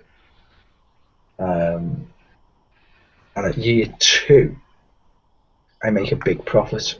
And year 3, I make a huge profit. And that's not with increases of 10% on sales each year. It's just because other things I'm not having to pay out for. And the accountant told me yesterday, he said, we need to make it look like you're not making that much money. And I said, say what? He said, you need to show a loss of about 20-30 grand in your first year, and then break even second year, and then profit of 20 to 30 grand third year. I was like, run that by me again. You want me to show that I'm making less money? He said, yeah, because otherwise they're not going to lend you the money. And I stopped, and I was sort of like sat there scratching my head looking at this computer screen saying, surely anyone who's investing in a business wants it to make money. You watch Dragon's Den, and these people put plans in front of them. What they don't say is, yeah, please dragons, give me all your money and I'll give you nothing back so I don't lose it. If you can show the dragons that you're going to make money, they invest in you. And his reasoning in the end, which I had to agree with, was they're giving me a loan. That's what it is. I'm paying it back with interest over 5 years. And because after 12 months I'd be able to pay the loan back, I wouldn't need the funding after 12 months. They'd only get 1 year's interest out of me rather than 5 years interest.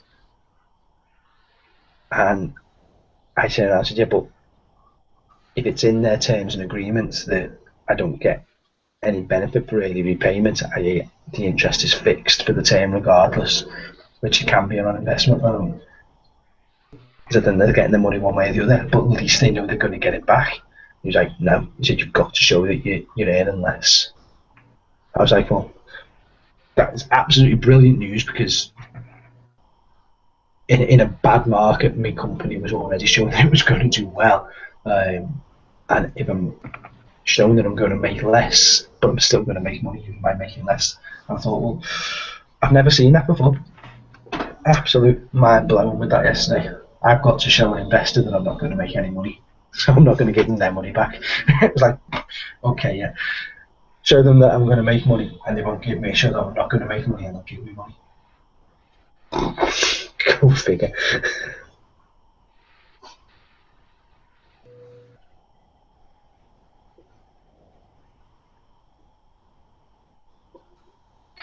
How do you think the latest round of rumours on fantasy are going to affect you, or what's your thoughts on it?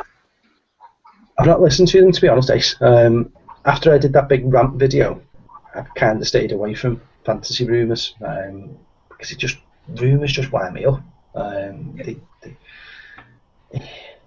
The amount of rumours that are out there, and only half of it's ever true.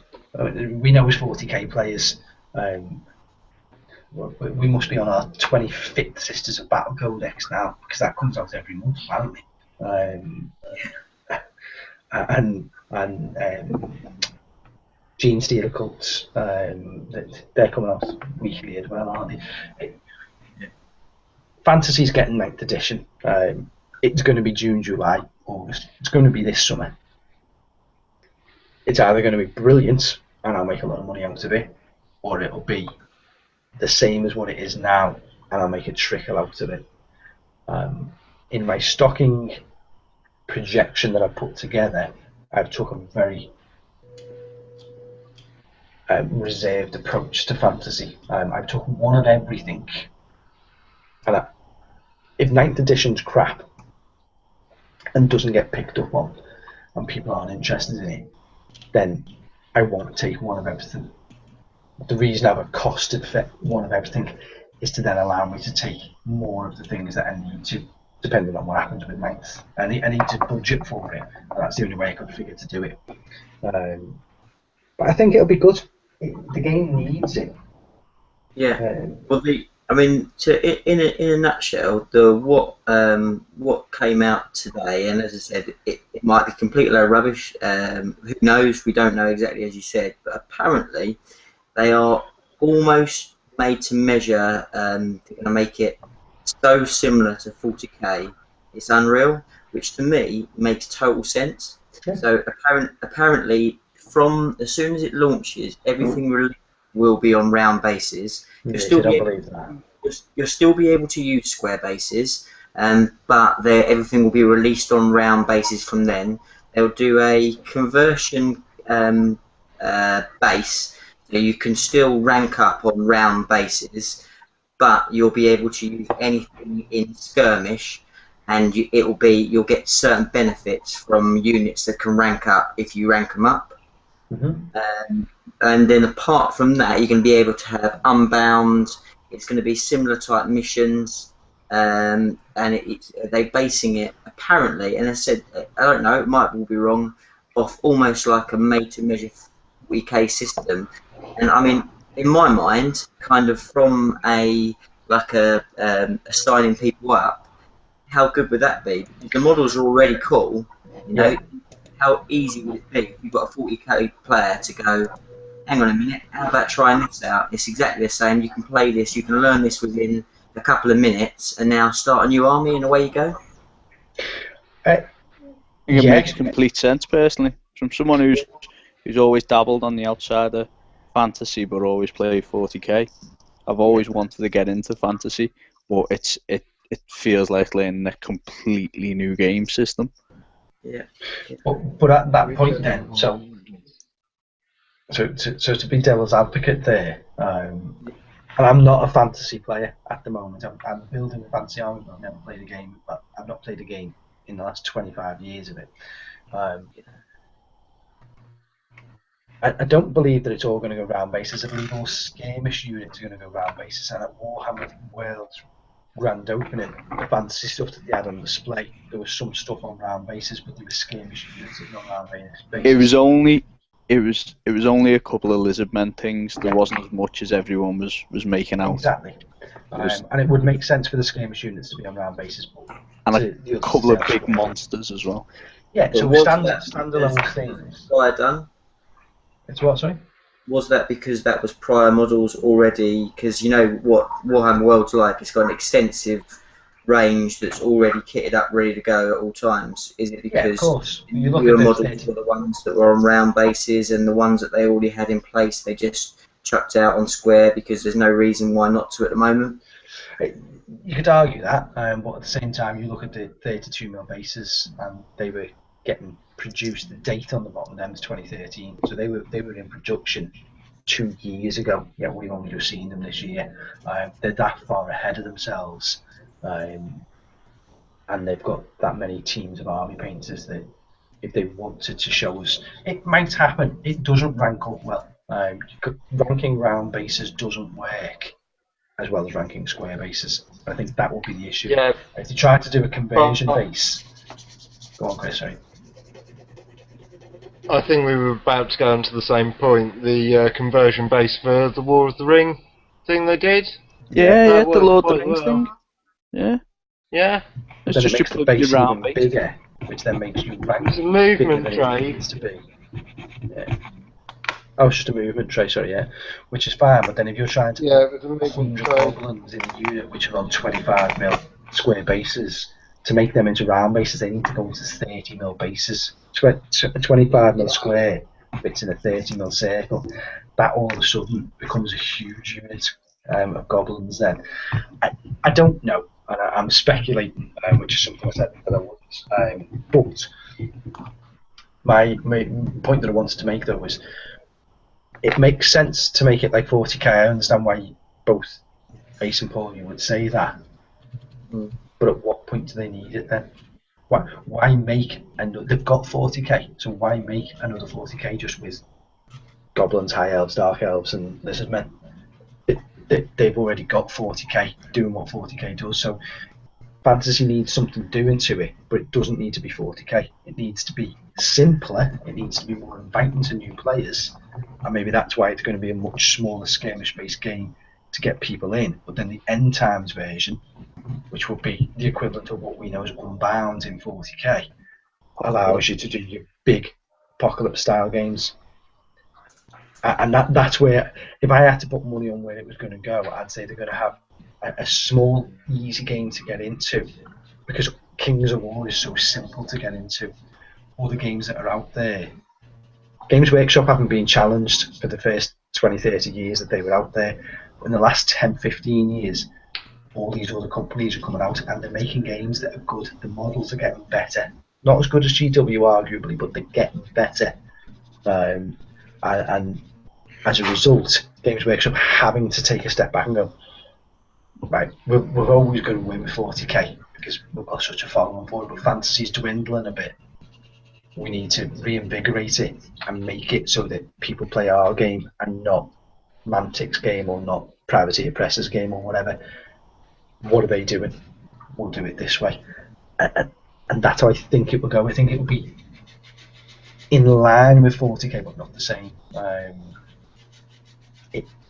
It's a different character of a game. The whole crux of the game is about getting into close combat and having big, huge, medieval style battles where it's two clans clashing into each other. Whereas 40k is very skirmish, stand back and shoot. And maybe they've got the so to speak the balance right. Yeah. Finally for fantasy. I mean, if you what makes 40k such a shooting based game is that the majority, every single model that you field is pretty much a shooting model. Yeah. So lizardmen, swords and shields, they've got to get into combat. That's it. There's only dwarves, isn't it? Yeah, maybe they've got some sort of dynamic that makes it, I don't know, different to make it more combat orientated. Because imagine 40k without the guns. You'd have pretty much have combat based, or you'd have Dark Eldar or Eldar zipping around everywhere. Yeah. You know, it's Crawley's that dynamic's finally there. Crawley's just put a comment on saying 40k does medieval AAs. That'd be funny. And it might, and as you've just said yourself, Ace, with that is it could be speculative. We just don't know.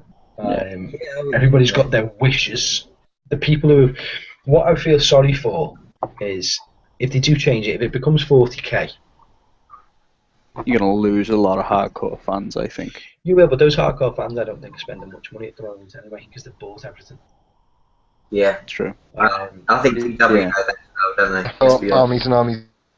It's not that they're not asked about them, but they've got nothing left to sell them. You only have to look at the end time books. And Cash came out in armies and armies go out and buy another one. No. the Nagash hardback book came out, sold out, and it was going on eBay for silly money. Then the Glotkin book came out. Then this Skaven, whatever the book that was called, the Thanquol book, that came out and sold out. You can walk into GW Southport, and I'm sure it's the same in every other one. The Archaon book in hardback. There's 3 copies on the shelf in GW Southport. I sold them yesterday because people got to a point where like, I don't need it. It's crap. I'm not interested in it. They stopped getting caught into that thing that we've got in 40k, where it's like, oh, something new's come, we've got to get it. The fantasy players arguably aren't as silly as us. Just for reading basis, the end time story is awesome. I can imagine that. I believe the fluff's fantastic. It is brilliant. If the original rumour is true and ultimately they're just resetting fantasy and going back to day one, then that's great, because it gives people like me who don't know the story a chance to live through it again. And the people who've been playing it for 20 years, they get to live through it as a second generation. It's fresh. The ending to the story kind of leaves it, so we're trying to be spoiler free, so open to what comes next after the apparent end times. And it's awesome.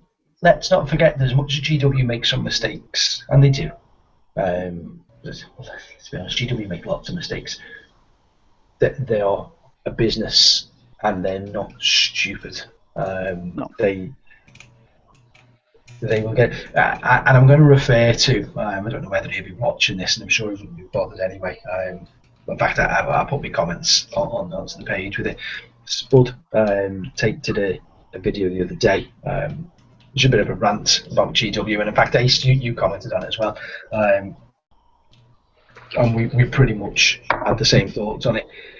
You can't go hating GW for not doing what you want them to do. You're one person in amongst millions of people with the biggest game manufacturer in the world. What I'm sick of is hearing people say, "Oh well, Mantic listened to their gamers, Privateer Press listen to their gamers." Privateer Press don't listen as much as what Mantic do, but Mantic compared to Games Workshop are tiny, like literally. They're a drop in the ocean, so they have to listen to their gamers because they've got to show that they're caring and that they support. Games Workshop physically can't listen to their community because they can't make everyone happy. I've got 1, 2, 3, 4, 5 of you on there. Who the hell's the 5th one? It's the cat guy. Oh, just the picture's gone.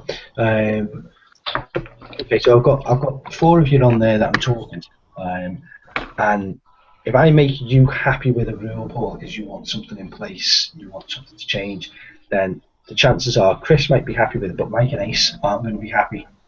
So I'm going to upset them. To do with Tao, I'm sure Ace would be happy. But then if you put something to make Ace happy, then Mike not Mike. And I understand. That Maggie Thatcher thing, isn't it?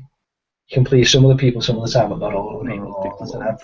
And when you get that big, why do you think David Cameron hasn't knocked on every single one of our doors and said, well, what do you think we should do with the country? Because you just wouldn't get it right, would you? I don't think he gets many doors in Liverpool, to be perfectly honest. Gets more than you think. But he just, I think, you just, Games Workshop are too big. They had to stop their Facebook page. Because of the negativity. And they can't respond to it because they rise to it. I'm doing a small Kickstarter campaign for £5,000 to get a store open, and by putting it out on Facebook, on the different groups on Facebook, I got a load of negativity off people. Lots of people were positive about it, but it's easier for people to be negative than it is positive. So they jumped on and they were giving me and they were just trolls. And I knew they were trolls. It's the power of anonymity, isn't it?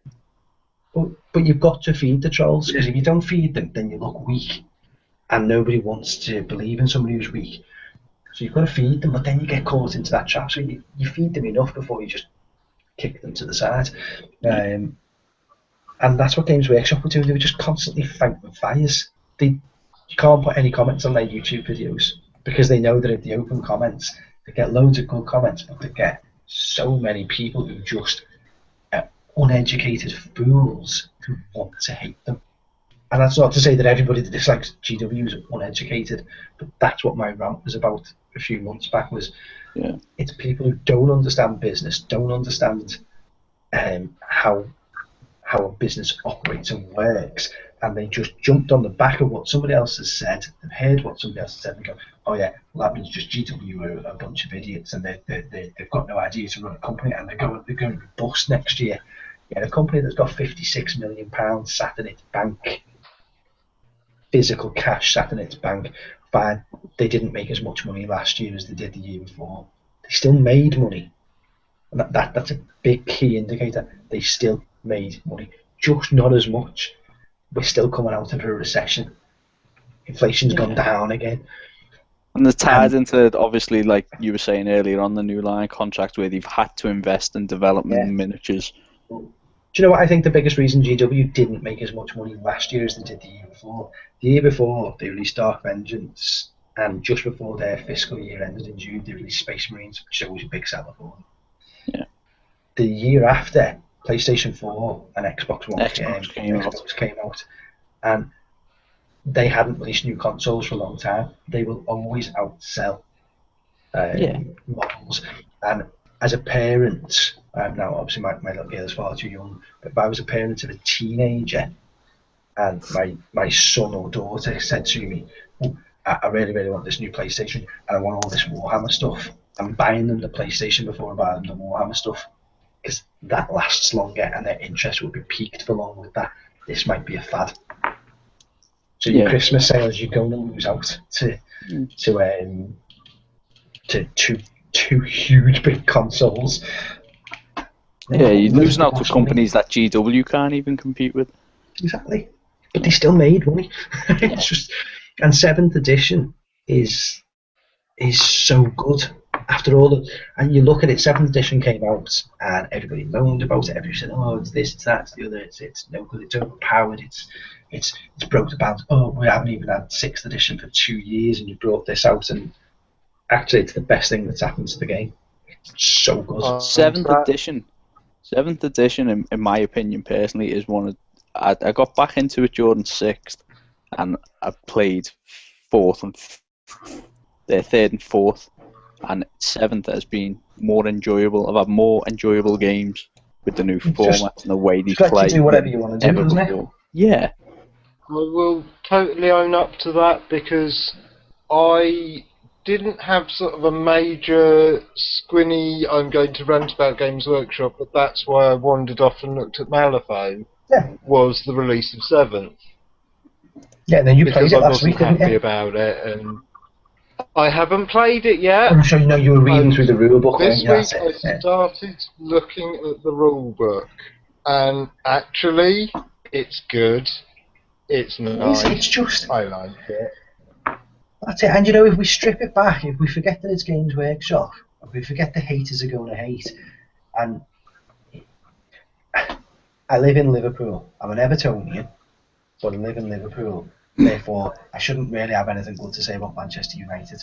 Manchester United are the biggest football club in the world. They just are. Whether I should or shouldn't say that, they are. And unfortunately, they get hated by everybody because they're so successful. Because people don't like things that are successful, so they try to find things that are wrong. And therefore, they're going to moan about it. But when you take away the GW bit and stop people moaning about it, and just read it as a set of rules. If I gave anybody Warhammer 40,000 7th edition and said, called it something else, called it sci-fi space army men or whatever, gave it a different IP name, but gave somebody the rule book and said, look, these are the miniatures for it. They're really fine, detailed miniatures now. Man, really, there's a dude with a cock out on the feed at the bottom. There's a what? Look at the paused gentleman. Can you kick him out, possibly?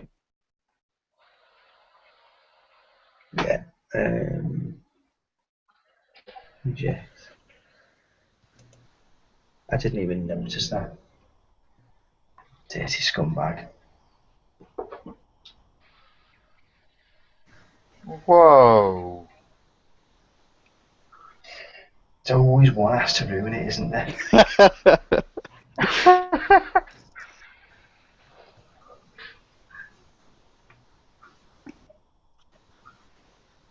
What I'm more concerned about is how bad is it that he needs to jack off to us talking?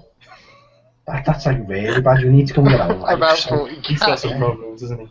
I don't think I don't even think he's got problems. I think he wants problems. If he had problems, he'd have something to think about.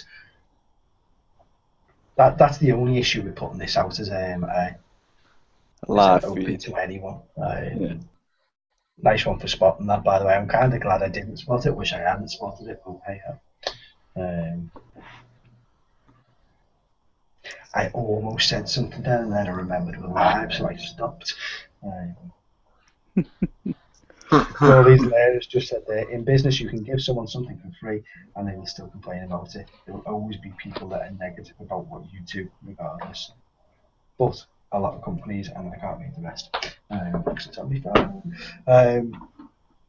And well, do you know what? And he knows what he's on. What their growth is there. He put a video out a week or so ago. He's a manager in a mobile phone company, and people come on wanting stuff for free all the time. And even when you give them free things, they're still not happy. It's just sort of like you give someone something for nothing, and then like, well, I didn't want that one. Well, I'm sorry, I'll take my free gift back and give you exactly what you want. You just can't please people. What he was saying at the end of that, Martin, was a lot of companies put a lot of store in customer satisfaction. If 95% like it, then it's a success. Yeah, and I've come from an industry which is based on customer satisfaction as well, CSI, Customer Satisfaction Index, or CSE, or whatever. There's all sorts of different abbreviations of them. And I used to have to, one of the jobs that I did within the sales team was salesman would sell a car, and then when the deal was all done and dusted, I'd go out to the customer, I'd thank them for the business, make sure that they're being looked after, make sure everything's been explained, and I basically tried to see if there was anything else that we could give them, any products or whatever. And I always used to say to people, listen, Audi are going to call you up within a few days of you taking delivery of your car. They're going to call you up, they're going to ask you 5 questions, and you can score between 1 and 5. 1 being absolutely terrible, 5 being excellent. Can I please ask you to give 5 for every answer? If there's any reason you wouldn't be willing to give 5, can we address it now? Because that means we haven't done our job. And a few people would say, I know, why are you asking me to give 5s? And I said, because if I don't ask you to, you'll give 4s. And they're like, well, do you know that? I said, because you're British. Because we never give perfect scores. We always give 1 down from it, because we never believe that anything's quite perfect. Because ultimately we're paid money or whatever. And when you get the little smiley face thing, when you get the surveys through and it says mark was 1 to 10, quite often just put 9s, don't you? Because you don't feel right giving perfect. But the company is measured on getting 5s, not on getting 4s. So we used to ask people to give 5s. Ridiculous. I won't be doing customer satisfaction surveys in my shop. If you buy something, you're satisfied. If you don't, you're not. That's my measure. For your skills. But let's get back to the store anyway, because we've had a live sex show. We've had customer satisfaction. I can't believe that. That's vile. I'm sorry I saw it. But he's been there for ages as well, so it's not even like he's quick getting there, is it? I know, but that was the thing. I don't know how long he was there. I just kind of flicking between screens and then come back to it, and I was like, it'll be on there tomorrow if you want to go back and watch it, Paul. No, I'll be alright, thanks. Well, I think you've had your first satisfied customer, Martin. No, because I ejected him before he ejaculated.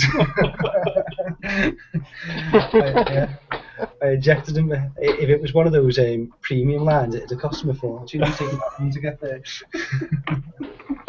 He was doing tantric masturbation. Bloody hell.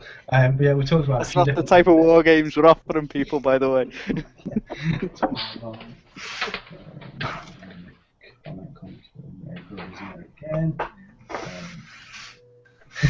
Brothers there's giving this Hangouts a 4.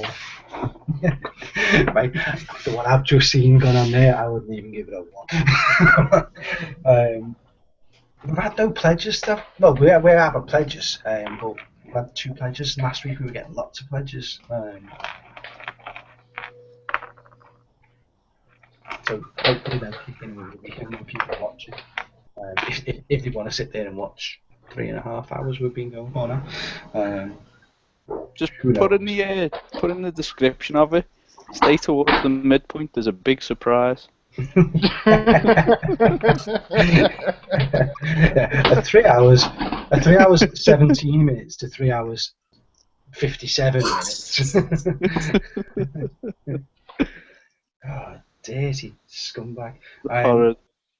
Was he the guy that was coming in last week? Yeah, the one cat? with the cats is the picture. Yeah, with an Arabic. Arabic writing. Yeah, that type of writing, like an Eastern Asian writing. There are a million things I could say, and again, I'm on a live show and I'm better than that, so I won't. But when we come on camera, I'll tell you all of it. It's what, mate? Really pledge. Was it playing that dodgy card game? Yeah, he's probably playing that dodgy card game, yeah. I hope you put a pledge in. Yeah, I said, do you know what? He's pledged. That's absolutely fine, as long as he's not pledged the 500 quid one. He is not coming to play the game with me. Hi, I'm man. spending the night with that guy. Yeah, I'm not going out with you that night. Fucking hell. I am shocked that no one's done that 500 quid one. That shocked me, that.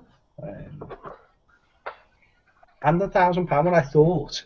I didn't think I'd get 10 people doing the £1,000 one, but I thought somebody who spends the sort of money like what I do on the hobby. If you're spending more than £1,000 to 1,500 quid a year on this hobby, that £1,000 pledge is massive. Yeah, I'll tell you the truth, but literally, exactly as you said, I looked at it and I thought, actually, that is such a good deal. You know, if you're somebody that's spending that sort of money, that is such an epic discount for a year. You know. Yeah, 2 years. Yeah. It's like you can work it out, and you know you're going to save yourself so much money. It's unreal. Well, and it's not just GW; it's everything. It's GW. What is it? It's all your hobby supplies. It's all the other games that are available. It's off the events. Well, it's free entrance to the events, to be fair. So you're never paying for anything. So whether you're local to me or you're not, the only thing you would pay is postage. So whether you live in Manchester or whether you live in say London or whether you live in the Netherlands, like Remco, you would only pay your postage, because that's a cost to me, so I'm not giving you free postage as well. But it's a massive saving. And I think if I could stock Forge World, I think I'd have got people with that one. If you could stock Forge World, I'd have gone for the £1,000 in a heartbeat. And you know what the horrible thing is? I don't think it will be much longer before they'll be allowed to stock Forge World. It's you can just see what's happening with it, and I think before the new year, GW stores will have Forge World back in, and independents will be able to stock Forge World. There might be some weird terms and conditions in place, like there might be a price fix on that. But, well, have you seen that rulebook? The instruction manual on that Warlord Titan? isn't it? So good. That's mainstream. That is. Well, they've got that, so they're putting better instruction books in. The casts are better. Yeah. They're not as bad as they used to be. So the quality control is getting better. They've just opened a huge new whereas it all used to be done in Warhammer World in Nottingham, they're not. It's off-site now, where they actually cast Forge World now. They're a huge new warehouse or factory, whatever you want to call it. They've got a base over in America that they've just opened up. They've got their own shop now in Warhammer World, so it's its own set of figures going through. It's its own till, in effect, rather than going through what used to be. Who's the idiot who used to? He hates me. Paul Hickey. Yeah. He used to run it, and his bonus was twice most other managers' wages because of how much money he used to go through Warhammer World. It's ridiculous. Because they have Forge World and everybody put it through them. Which is why I always bought vouchers. Vouchers and sort of bet them a Forge World. So that he didn't get the money. But I think it's coming. I think Forge World at retailers is coming, but it won't be big discounts. It will be. I think my margin on it will be 20% from retail. So I'd be selling it at full price as well at that, just with free postage. So that makes me 12% cheaper anyway, doesn't it? Mm-hmm. But yeah, I think that would have encouraged the £1,000 buyers, and I really did. I thought I'd have got maybe one or two of them. You still might, Martin. You know. I know it's only payday today. There is a lot of that. All it takes for that £1,000 one is for someone to come across the Kickstarter and go, you know what, and just work it out. I looked at all your pledge levels. I mean, obviously I'm local to you, and I looked at what I could afford and also what I get the best deal out of. Now the £100 one seemed like a sinker, but the one I went for just financially makes sense for me. But £1,000, someone just needs someone to just look at the £1,000 one in that sense. And don't get me wrong, having £1,000 up front isn't easy. Not everybody's just going to. No, it's not. Because we do spread the money over. If you're spending a couple of grand a year, you spread it over the year. But the people who are spending that sort of money have got that sort of money, and they've got credit cards. People who've got that sort of money have credit cards, and it might be a case of we'll put £1,000 on the credit card, and you're going to save well in excess of £1,000 over your 2 years. Cost me nothing. I'm happy to do it because it doesn't cost me any money. And although there is no official cap on what you can buy from me, I think I said last week, it's when it becomes obvious that you're just selling it on, I've got to stop it at that point, because I'm not allowed to supply you for not having a bricks and mortar store. If you're buying enough that it funds your hobby addiction, that's fine. But nobody is hobbying £1,000 worth of product a month. There just isn't enough time in the month to do that sort of hobby. So it would be a conversation. What I personally looked at the £1,000 one would be perfect for is for someone who does like a commission painting service. Yes. That charges for miniatures. You know, that instead of you sending me your assembled miniatures, like I'm working with someone's tower at the moment that he built himself, and nightmare. But if he was to just say, you know, oh, I want these, yeah, no problem, I'll buy them, I'll paint them up for you, it'll cost you this much. Well, that's it. You can either make your commission service cheaper to people, or you can still charge retail price. When I do a commission, I have set prices that I charge for things, and I will normally charge, for example, for a build, I charge box price. That's GW box price. You can buy the product, you can go and buy it from whoever's giving you 25% off, and it's fine. I'm still charging you full GW retail, because that's my fee. But if I'm selling the box, I'd still charge you full retail for it, even though I'm getting the box cheaper. Yeah. Because I'm not charging you to buy the miniature. I would be saying to you, listen, I can buy the mini at this, but some commission painters could turn around and say, well, actually, the mini's cost me £50 when it hasn't, only cost them £30. So they're making another £20 like that. and it is commission painters. It is ideal for them. Yeah. You could argue that a gaming club or a group of 3 or 4 friends could actually turn around and say, well, if we did this between the 3 or 4 of us, 250 quid in each, let's give them the grand. And actually, our hobby's sorted for the next 2 years then, isn't it? Yeah. You can put it together that way. As a collective, the way people buy Forge World in groups, don't they? So that they get the free postage. They'll get 4 or 5 of them, all put their orders together. It exceeds 250 quid to get free postage. They're happy then. Yeah. But yeah, I thought somebody would have done that by now, and the 500 quid one. I know. Oh, my brain's so fried, I can't remember his name.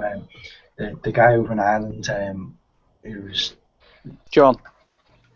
Was it John? Was it? Yeah, he pledged last week, and he's seriously considering the £500 one, but he would give the lifetime membership to one of the younger kids that come into the store, somebody who can't afford it.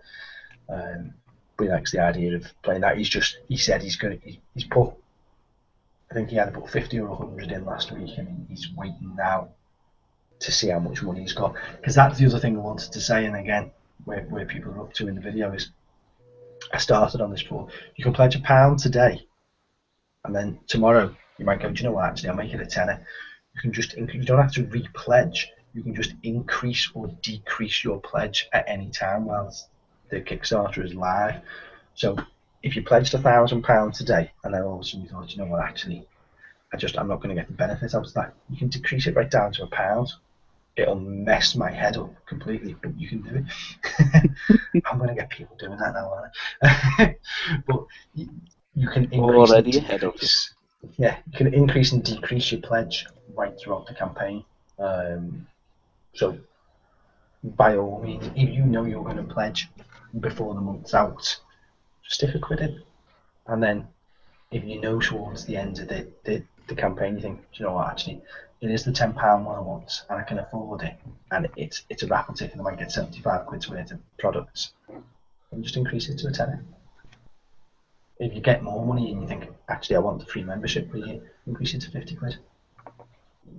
You can play with it however you want, but the more backers that I've got, forget about the money side of it, the more backers I've got, the more popular the Kickstarter becomes, the more it's seen on these other Kickstarter websites and these trending sites, and then the more other people see it that come into it. It's that whole thing we were talking about with subscribers before. When you've got 5 subscribers, it's hard to get more. When you've got 50, it's easy to get a few. When you've got 300, you jump to 700 easy. When you've got 1,000, your next 500 come really relatively quickly, and it all just escalates.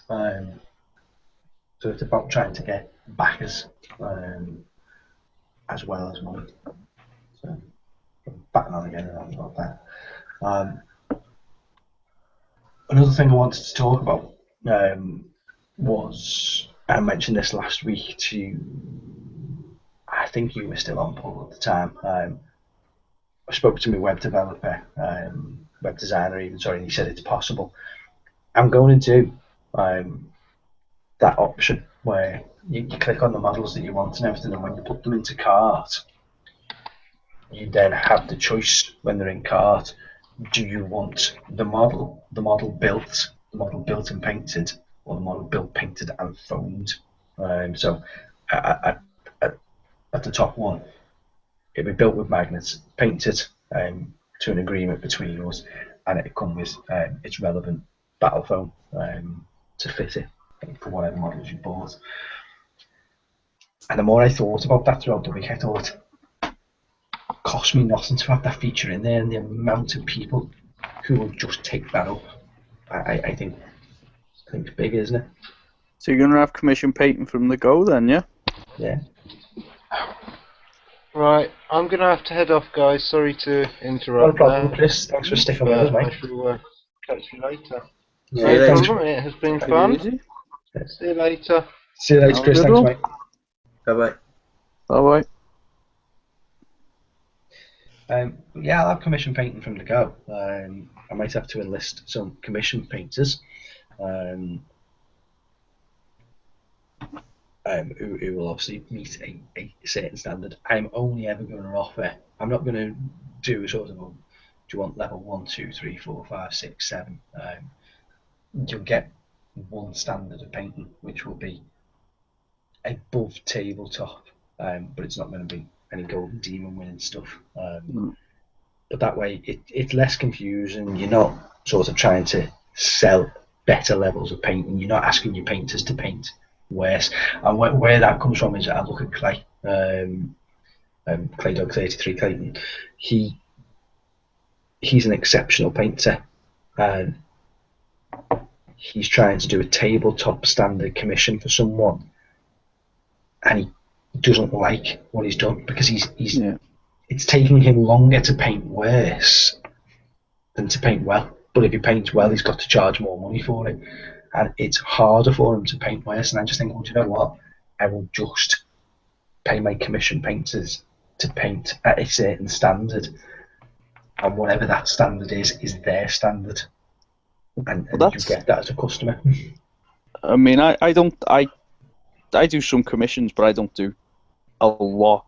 I do enough just to get in a little bit extra cash, and I say to everyone who purchases from me, I say, do it to the best of my ability, but I'm not going to charge you through the roof. You want it done, here's what I can do for you. If you're happy for that, then that's what you're getting. You're not going to win a golden demon with it. You probably be able to, put it on show and people go, oh yeah, that's really good, that. But you're not going to win awards for it. And if you want to win awards for it, then it's going to take me a lot longer than the turnaround I can give you. Yeah. Because I don't want to spend all day, every day, painting models for someone, because at the end of the day, it's just a couple extra quid in my pocket. Yeah. Commission painting, I think, should be a way of funding your hobby. So you paint models for other people to buy the models that you want. That's what I do. Very quickly, you see so many people where it becomes their source of income because they are good at it, and it then becomes all they do day in, day out, every day. And if I was doing that day in, day out, every day, painting for other people, I'd never want to paint anything for myself. So yes, I'm going to offer commission painting from the off. I don't expect that many people to take me up on it, but at least it's there. And I just think if you're at the checkout point and you're given, it's like when what can I liken it to? It's like when you go for a car wash, isn't it? It gives you 4 options of how you want your car washed. Do you want the standard wash? Do you want the next level up with the wax? Do you want the next level up with the wax and the cold rinse? And then do you want the super dry as well? Like, do you want your car drying at the end? It gives you 4 options of how to buy the same product. They're just all slightly better. If they weren't there, if you go through a hand car wash and it's just a £5 and they just wash your car and there's no other option, then you don't think about it, you just drive off and you paid your £5. But if the options are there for the £5, £10, £15 and £20 car wash, sometimes you go for the 20 quid one, don't you? If the offer's given to you, you pay for it. Yeah, it's like if you look at something and go, it's like the old sales trick, something costs £1.50, but you can buy 2 for £2.50, saving yourself 50p. You're like, oh yeah, I'll get 2, even though I only want 1. Yeah, exactly that. I hate Easter for that because I am a sucker for the offer. Chocolate eggs are my favourite. If it made them all year round, I'd be happy. And they do them either 2 for £1, like in the petrol stations, which is a taxi driver, I'm in all the time. Or if you go into Tesco's, they do like 3 for £1. Yeah. Or 60p each. You never just buying 1, are you? You're always buying 3. Now, alright, I'm not making it a discount for buying more.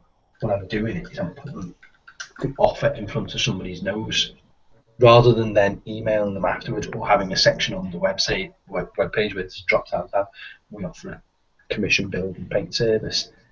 It's there at point of sale. It makes you decide if you want it. Yeah. You can always come back and get it later. But how are you going to charge for that? Are you going to the price is going to be worked out on the basis of what they're buying, or more? So it will be as simple as, and I'll put this out to you 3.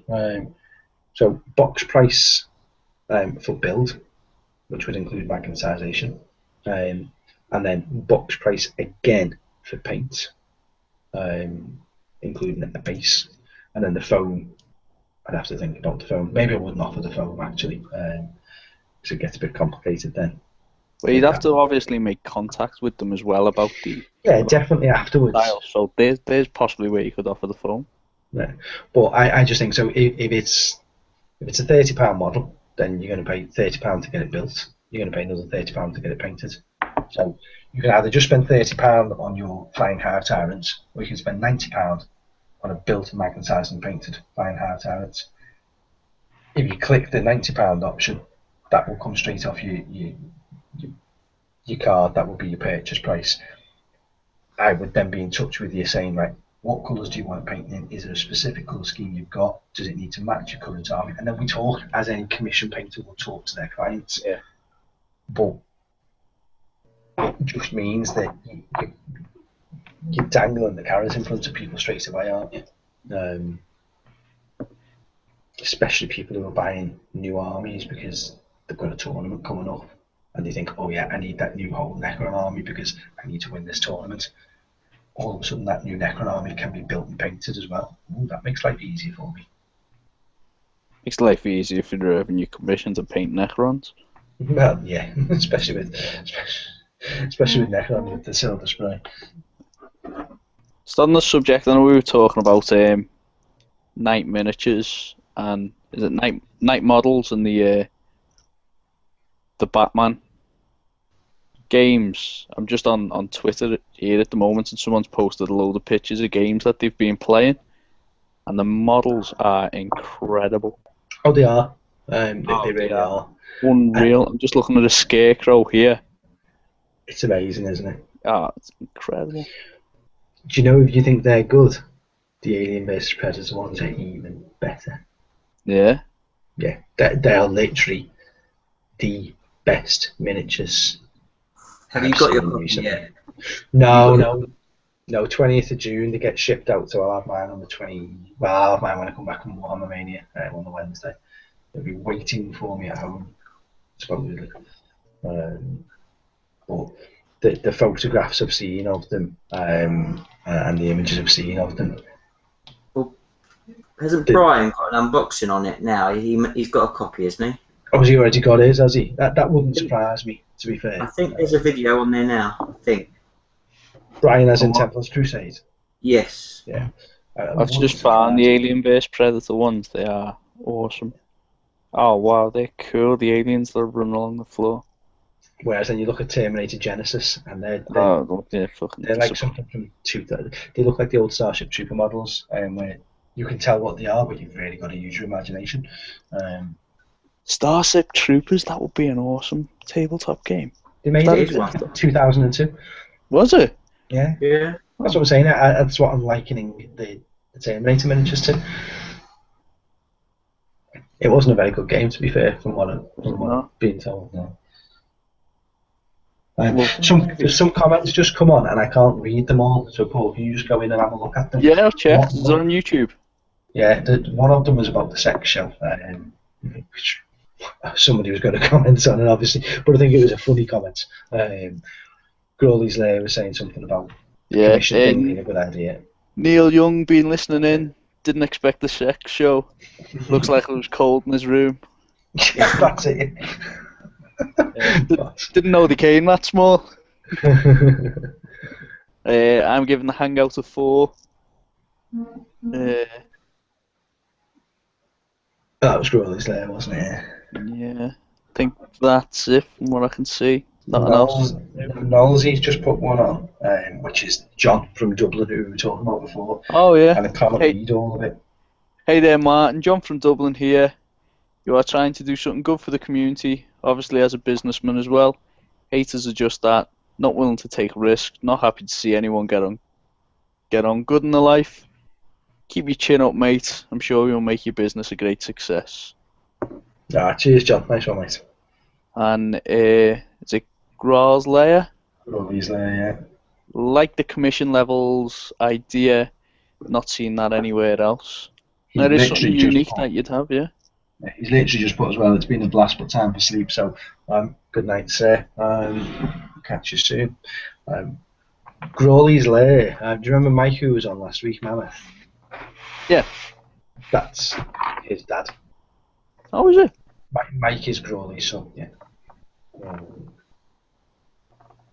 So, like, literally, it's in the family, that hobby. Awesome. So it was good. I tried to get my dad to play 40k with me one time. But these are just painted green soldiers. Yeah, suppose, yeah. I used to have boxes of them, like the ones in Toy Story. Yeah, I used to have thousands of boxes them. and boxes of them. My parents never get, my mum especially never gets bored of telling a story when I was a kid. I must have been about 5 and I was playing with them behind the couch in the lounge. And I must have said a swear word. And my mum said, "What did you just say?" And I said, "It wasn't me, mum, it was me toy soldiers." Box. I know. I've just shared that story with the internet. And it makes me cringe every time they tell. You shouldn't do. Mate, if your army's not talking back to you, then you're not a very good general. You shouldn't be playing the game if your army's not talking to you. If your army's talking back to you, that would be a sign that you're an awful general, if they're being that cheeky. Fair comment, you know what? That conversation's going off on a weird tangent. For 10 to 1 on a Saturday morning. It's a bit weird. 10 to 1 Saturday morning. Oh. What time are you in work, lad? 7. Soon. That's my speak no evil.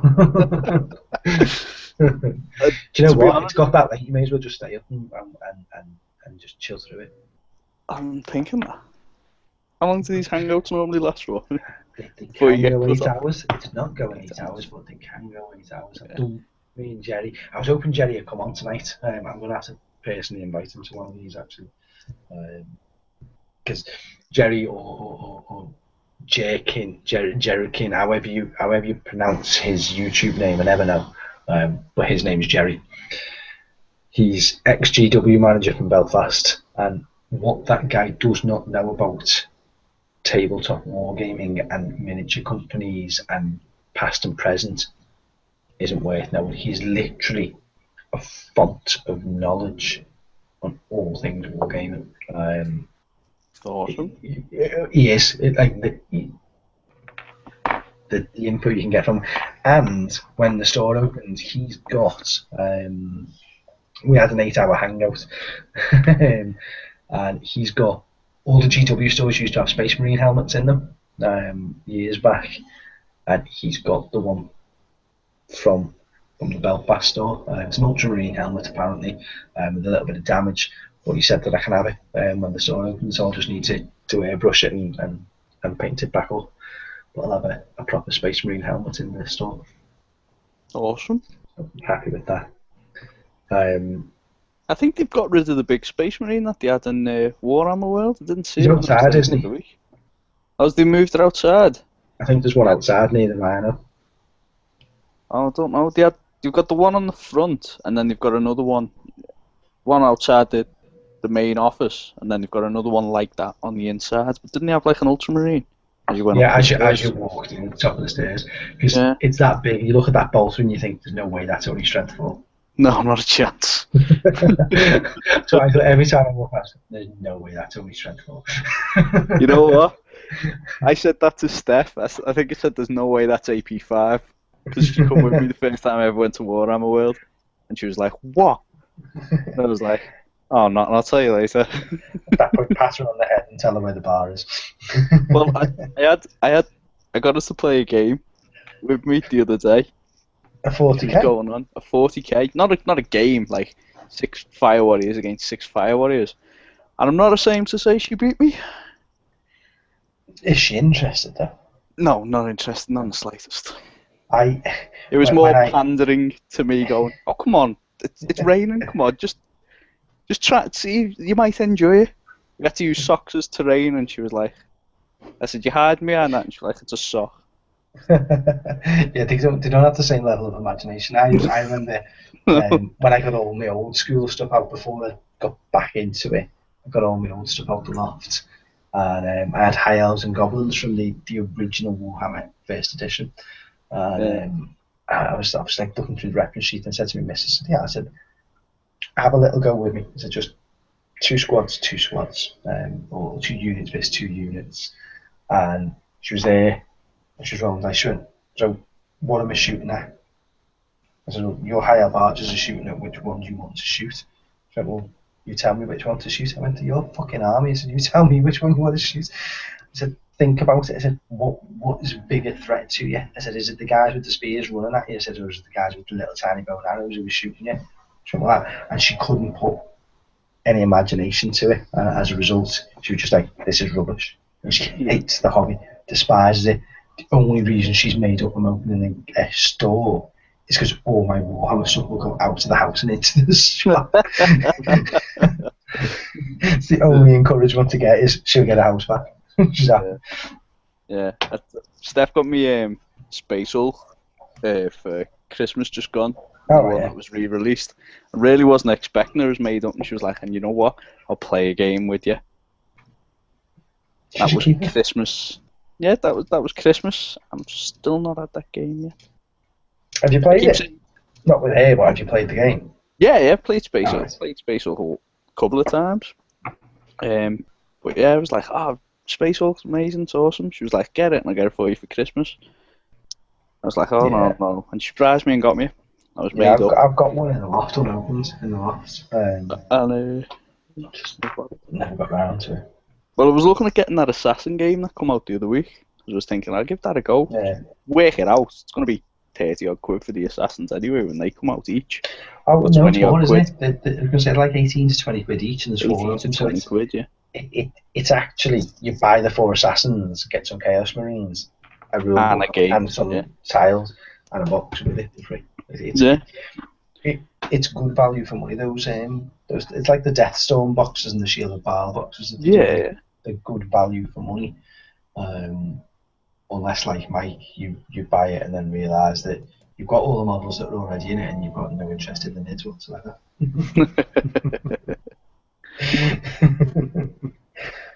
Well, it was ingenious what this guy done on eBay. He must have bought like 8 or 9 of the Baal, the Blood Angel boxes, and he just broke them down and was selling them. Sprues, Squad of Space Marines. And I didn't get onto it, and then I saw he had loads of them, and I was like, he's just selling the boxes. It was clever, ingenious, entrepreneurial. Well, people moan about like when limited edition things come on and somebody goes on and buys 10 copies of it just to then sell it on the internet at a higher price. I don't like that. That's all he's done with the Shield of Bar.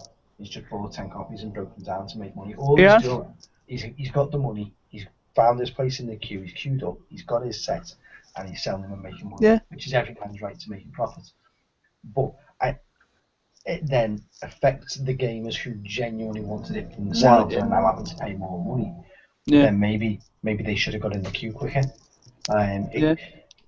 It's one of them. I don't think it can be policed by GW.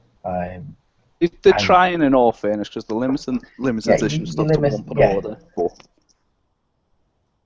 I mean, I don't agree with it.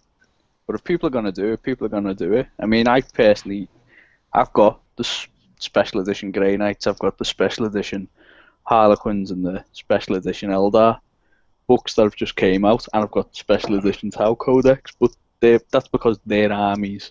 I won't go out my way to get a special edition Space Marines when that comes out because I don't do Space Marines. No. I like to have them for the aesthetic reason, but if I ever come to sell them on, which actually I'm selling on the Harlequin one now, I'm only selling it at most RRP because I'm not going to rip someone off.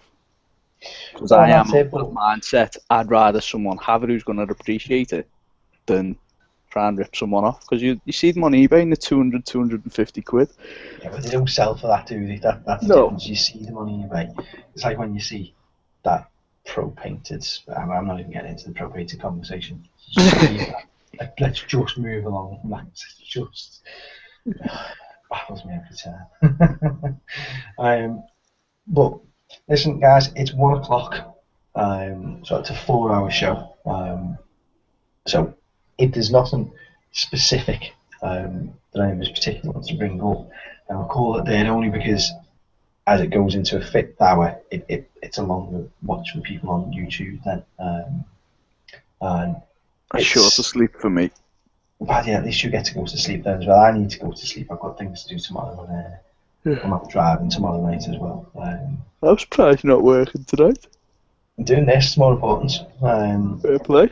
Keeping the awareness up is more important. So it cost me a good couple of £100 not going out tonight, to be fair. But I'll make it. It's fine. But yeah, to anybody who's managed to stay till the end, I've got my daughter saying that now. She goes, till the end, Daddy. But appreciate anybody that's watched all the way through or has just picked it up at the end. I will beg, as I have in all my other videos, please, where possible, pledge £1 or £2, £10, £50, £1,000, just whatever you can get in. It needs to happen. I can't express that enough. I may do this again next Friday night. I don't know because I've got something I'm meant to be doing next Friday. Or I might do it a different night through the week because maybe Friday night's not the best night. But there's too many other people doing shows throughout the week, so it's figuring one other night I can do it. Game of Thrones is on a Monday, so that doesn't work for me. And then Tuesday, I'm out. Wednesday, Mel does one. There's rain Tuesday. Thursday, I'm out. So it really can only be Saturday, Friday night.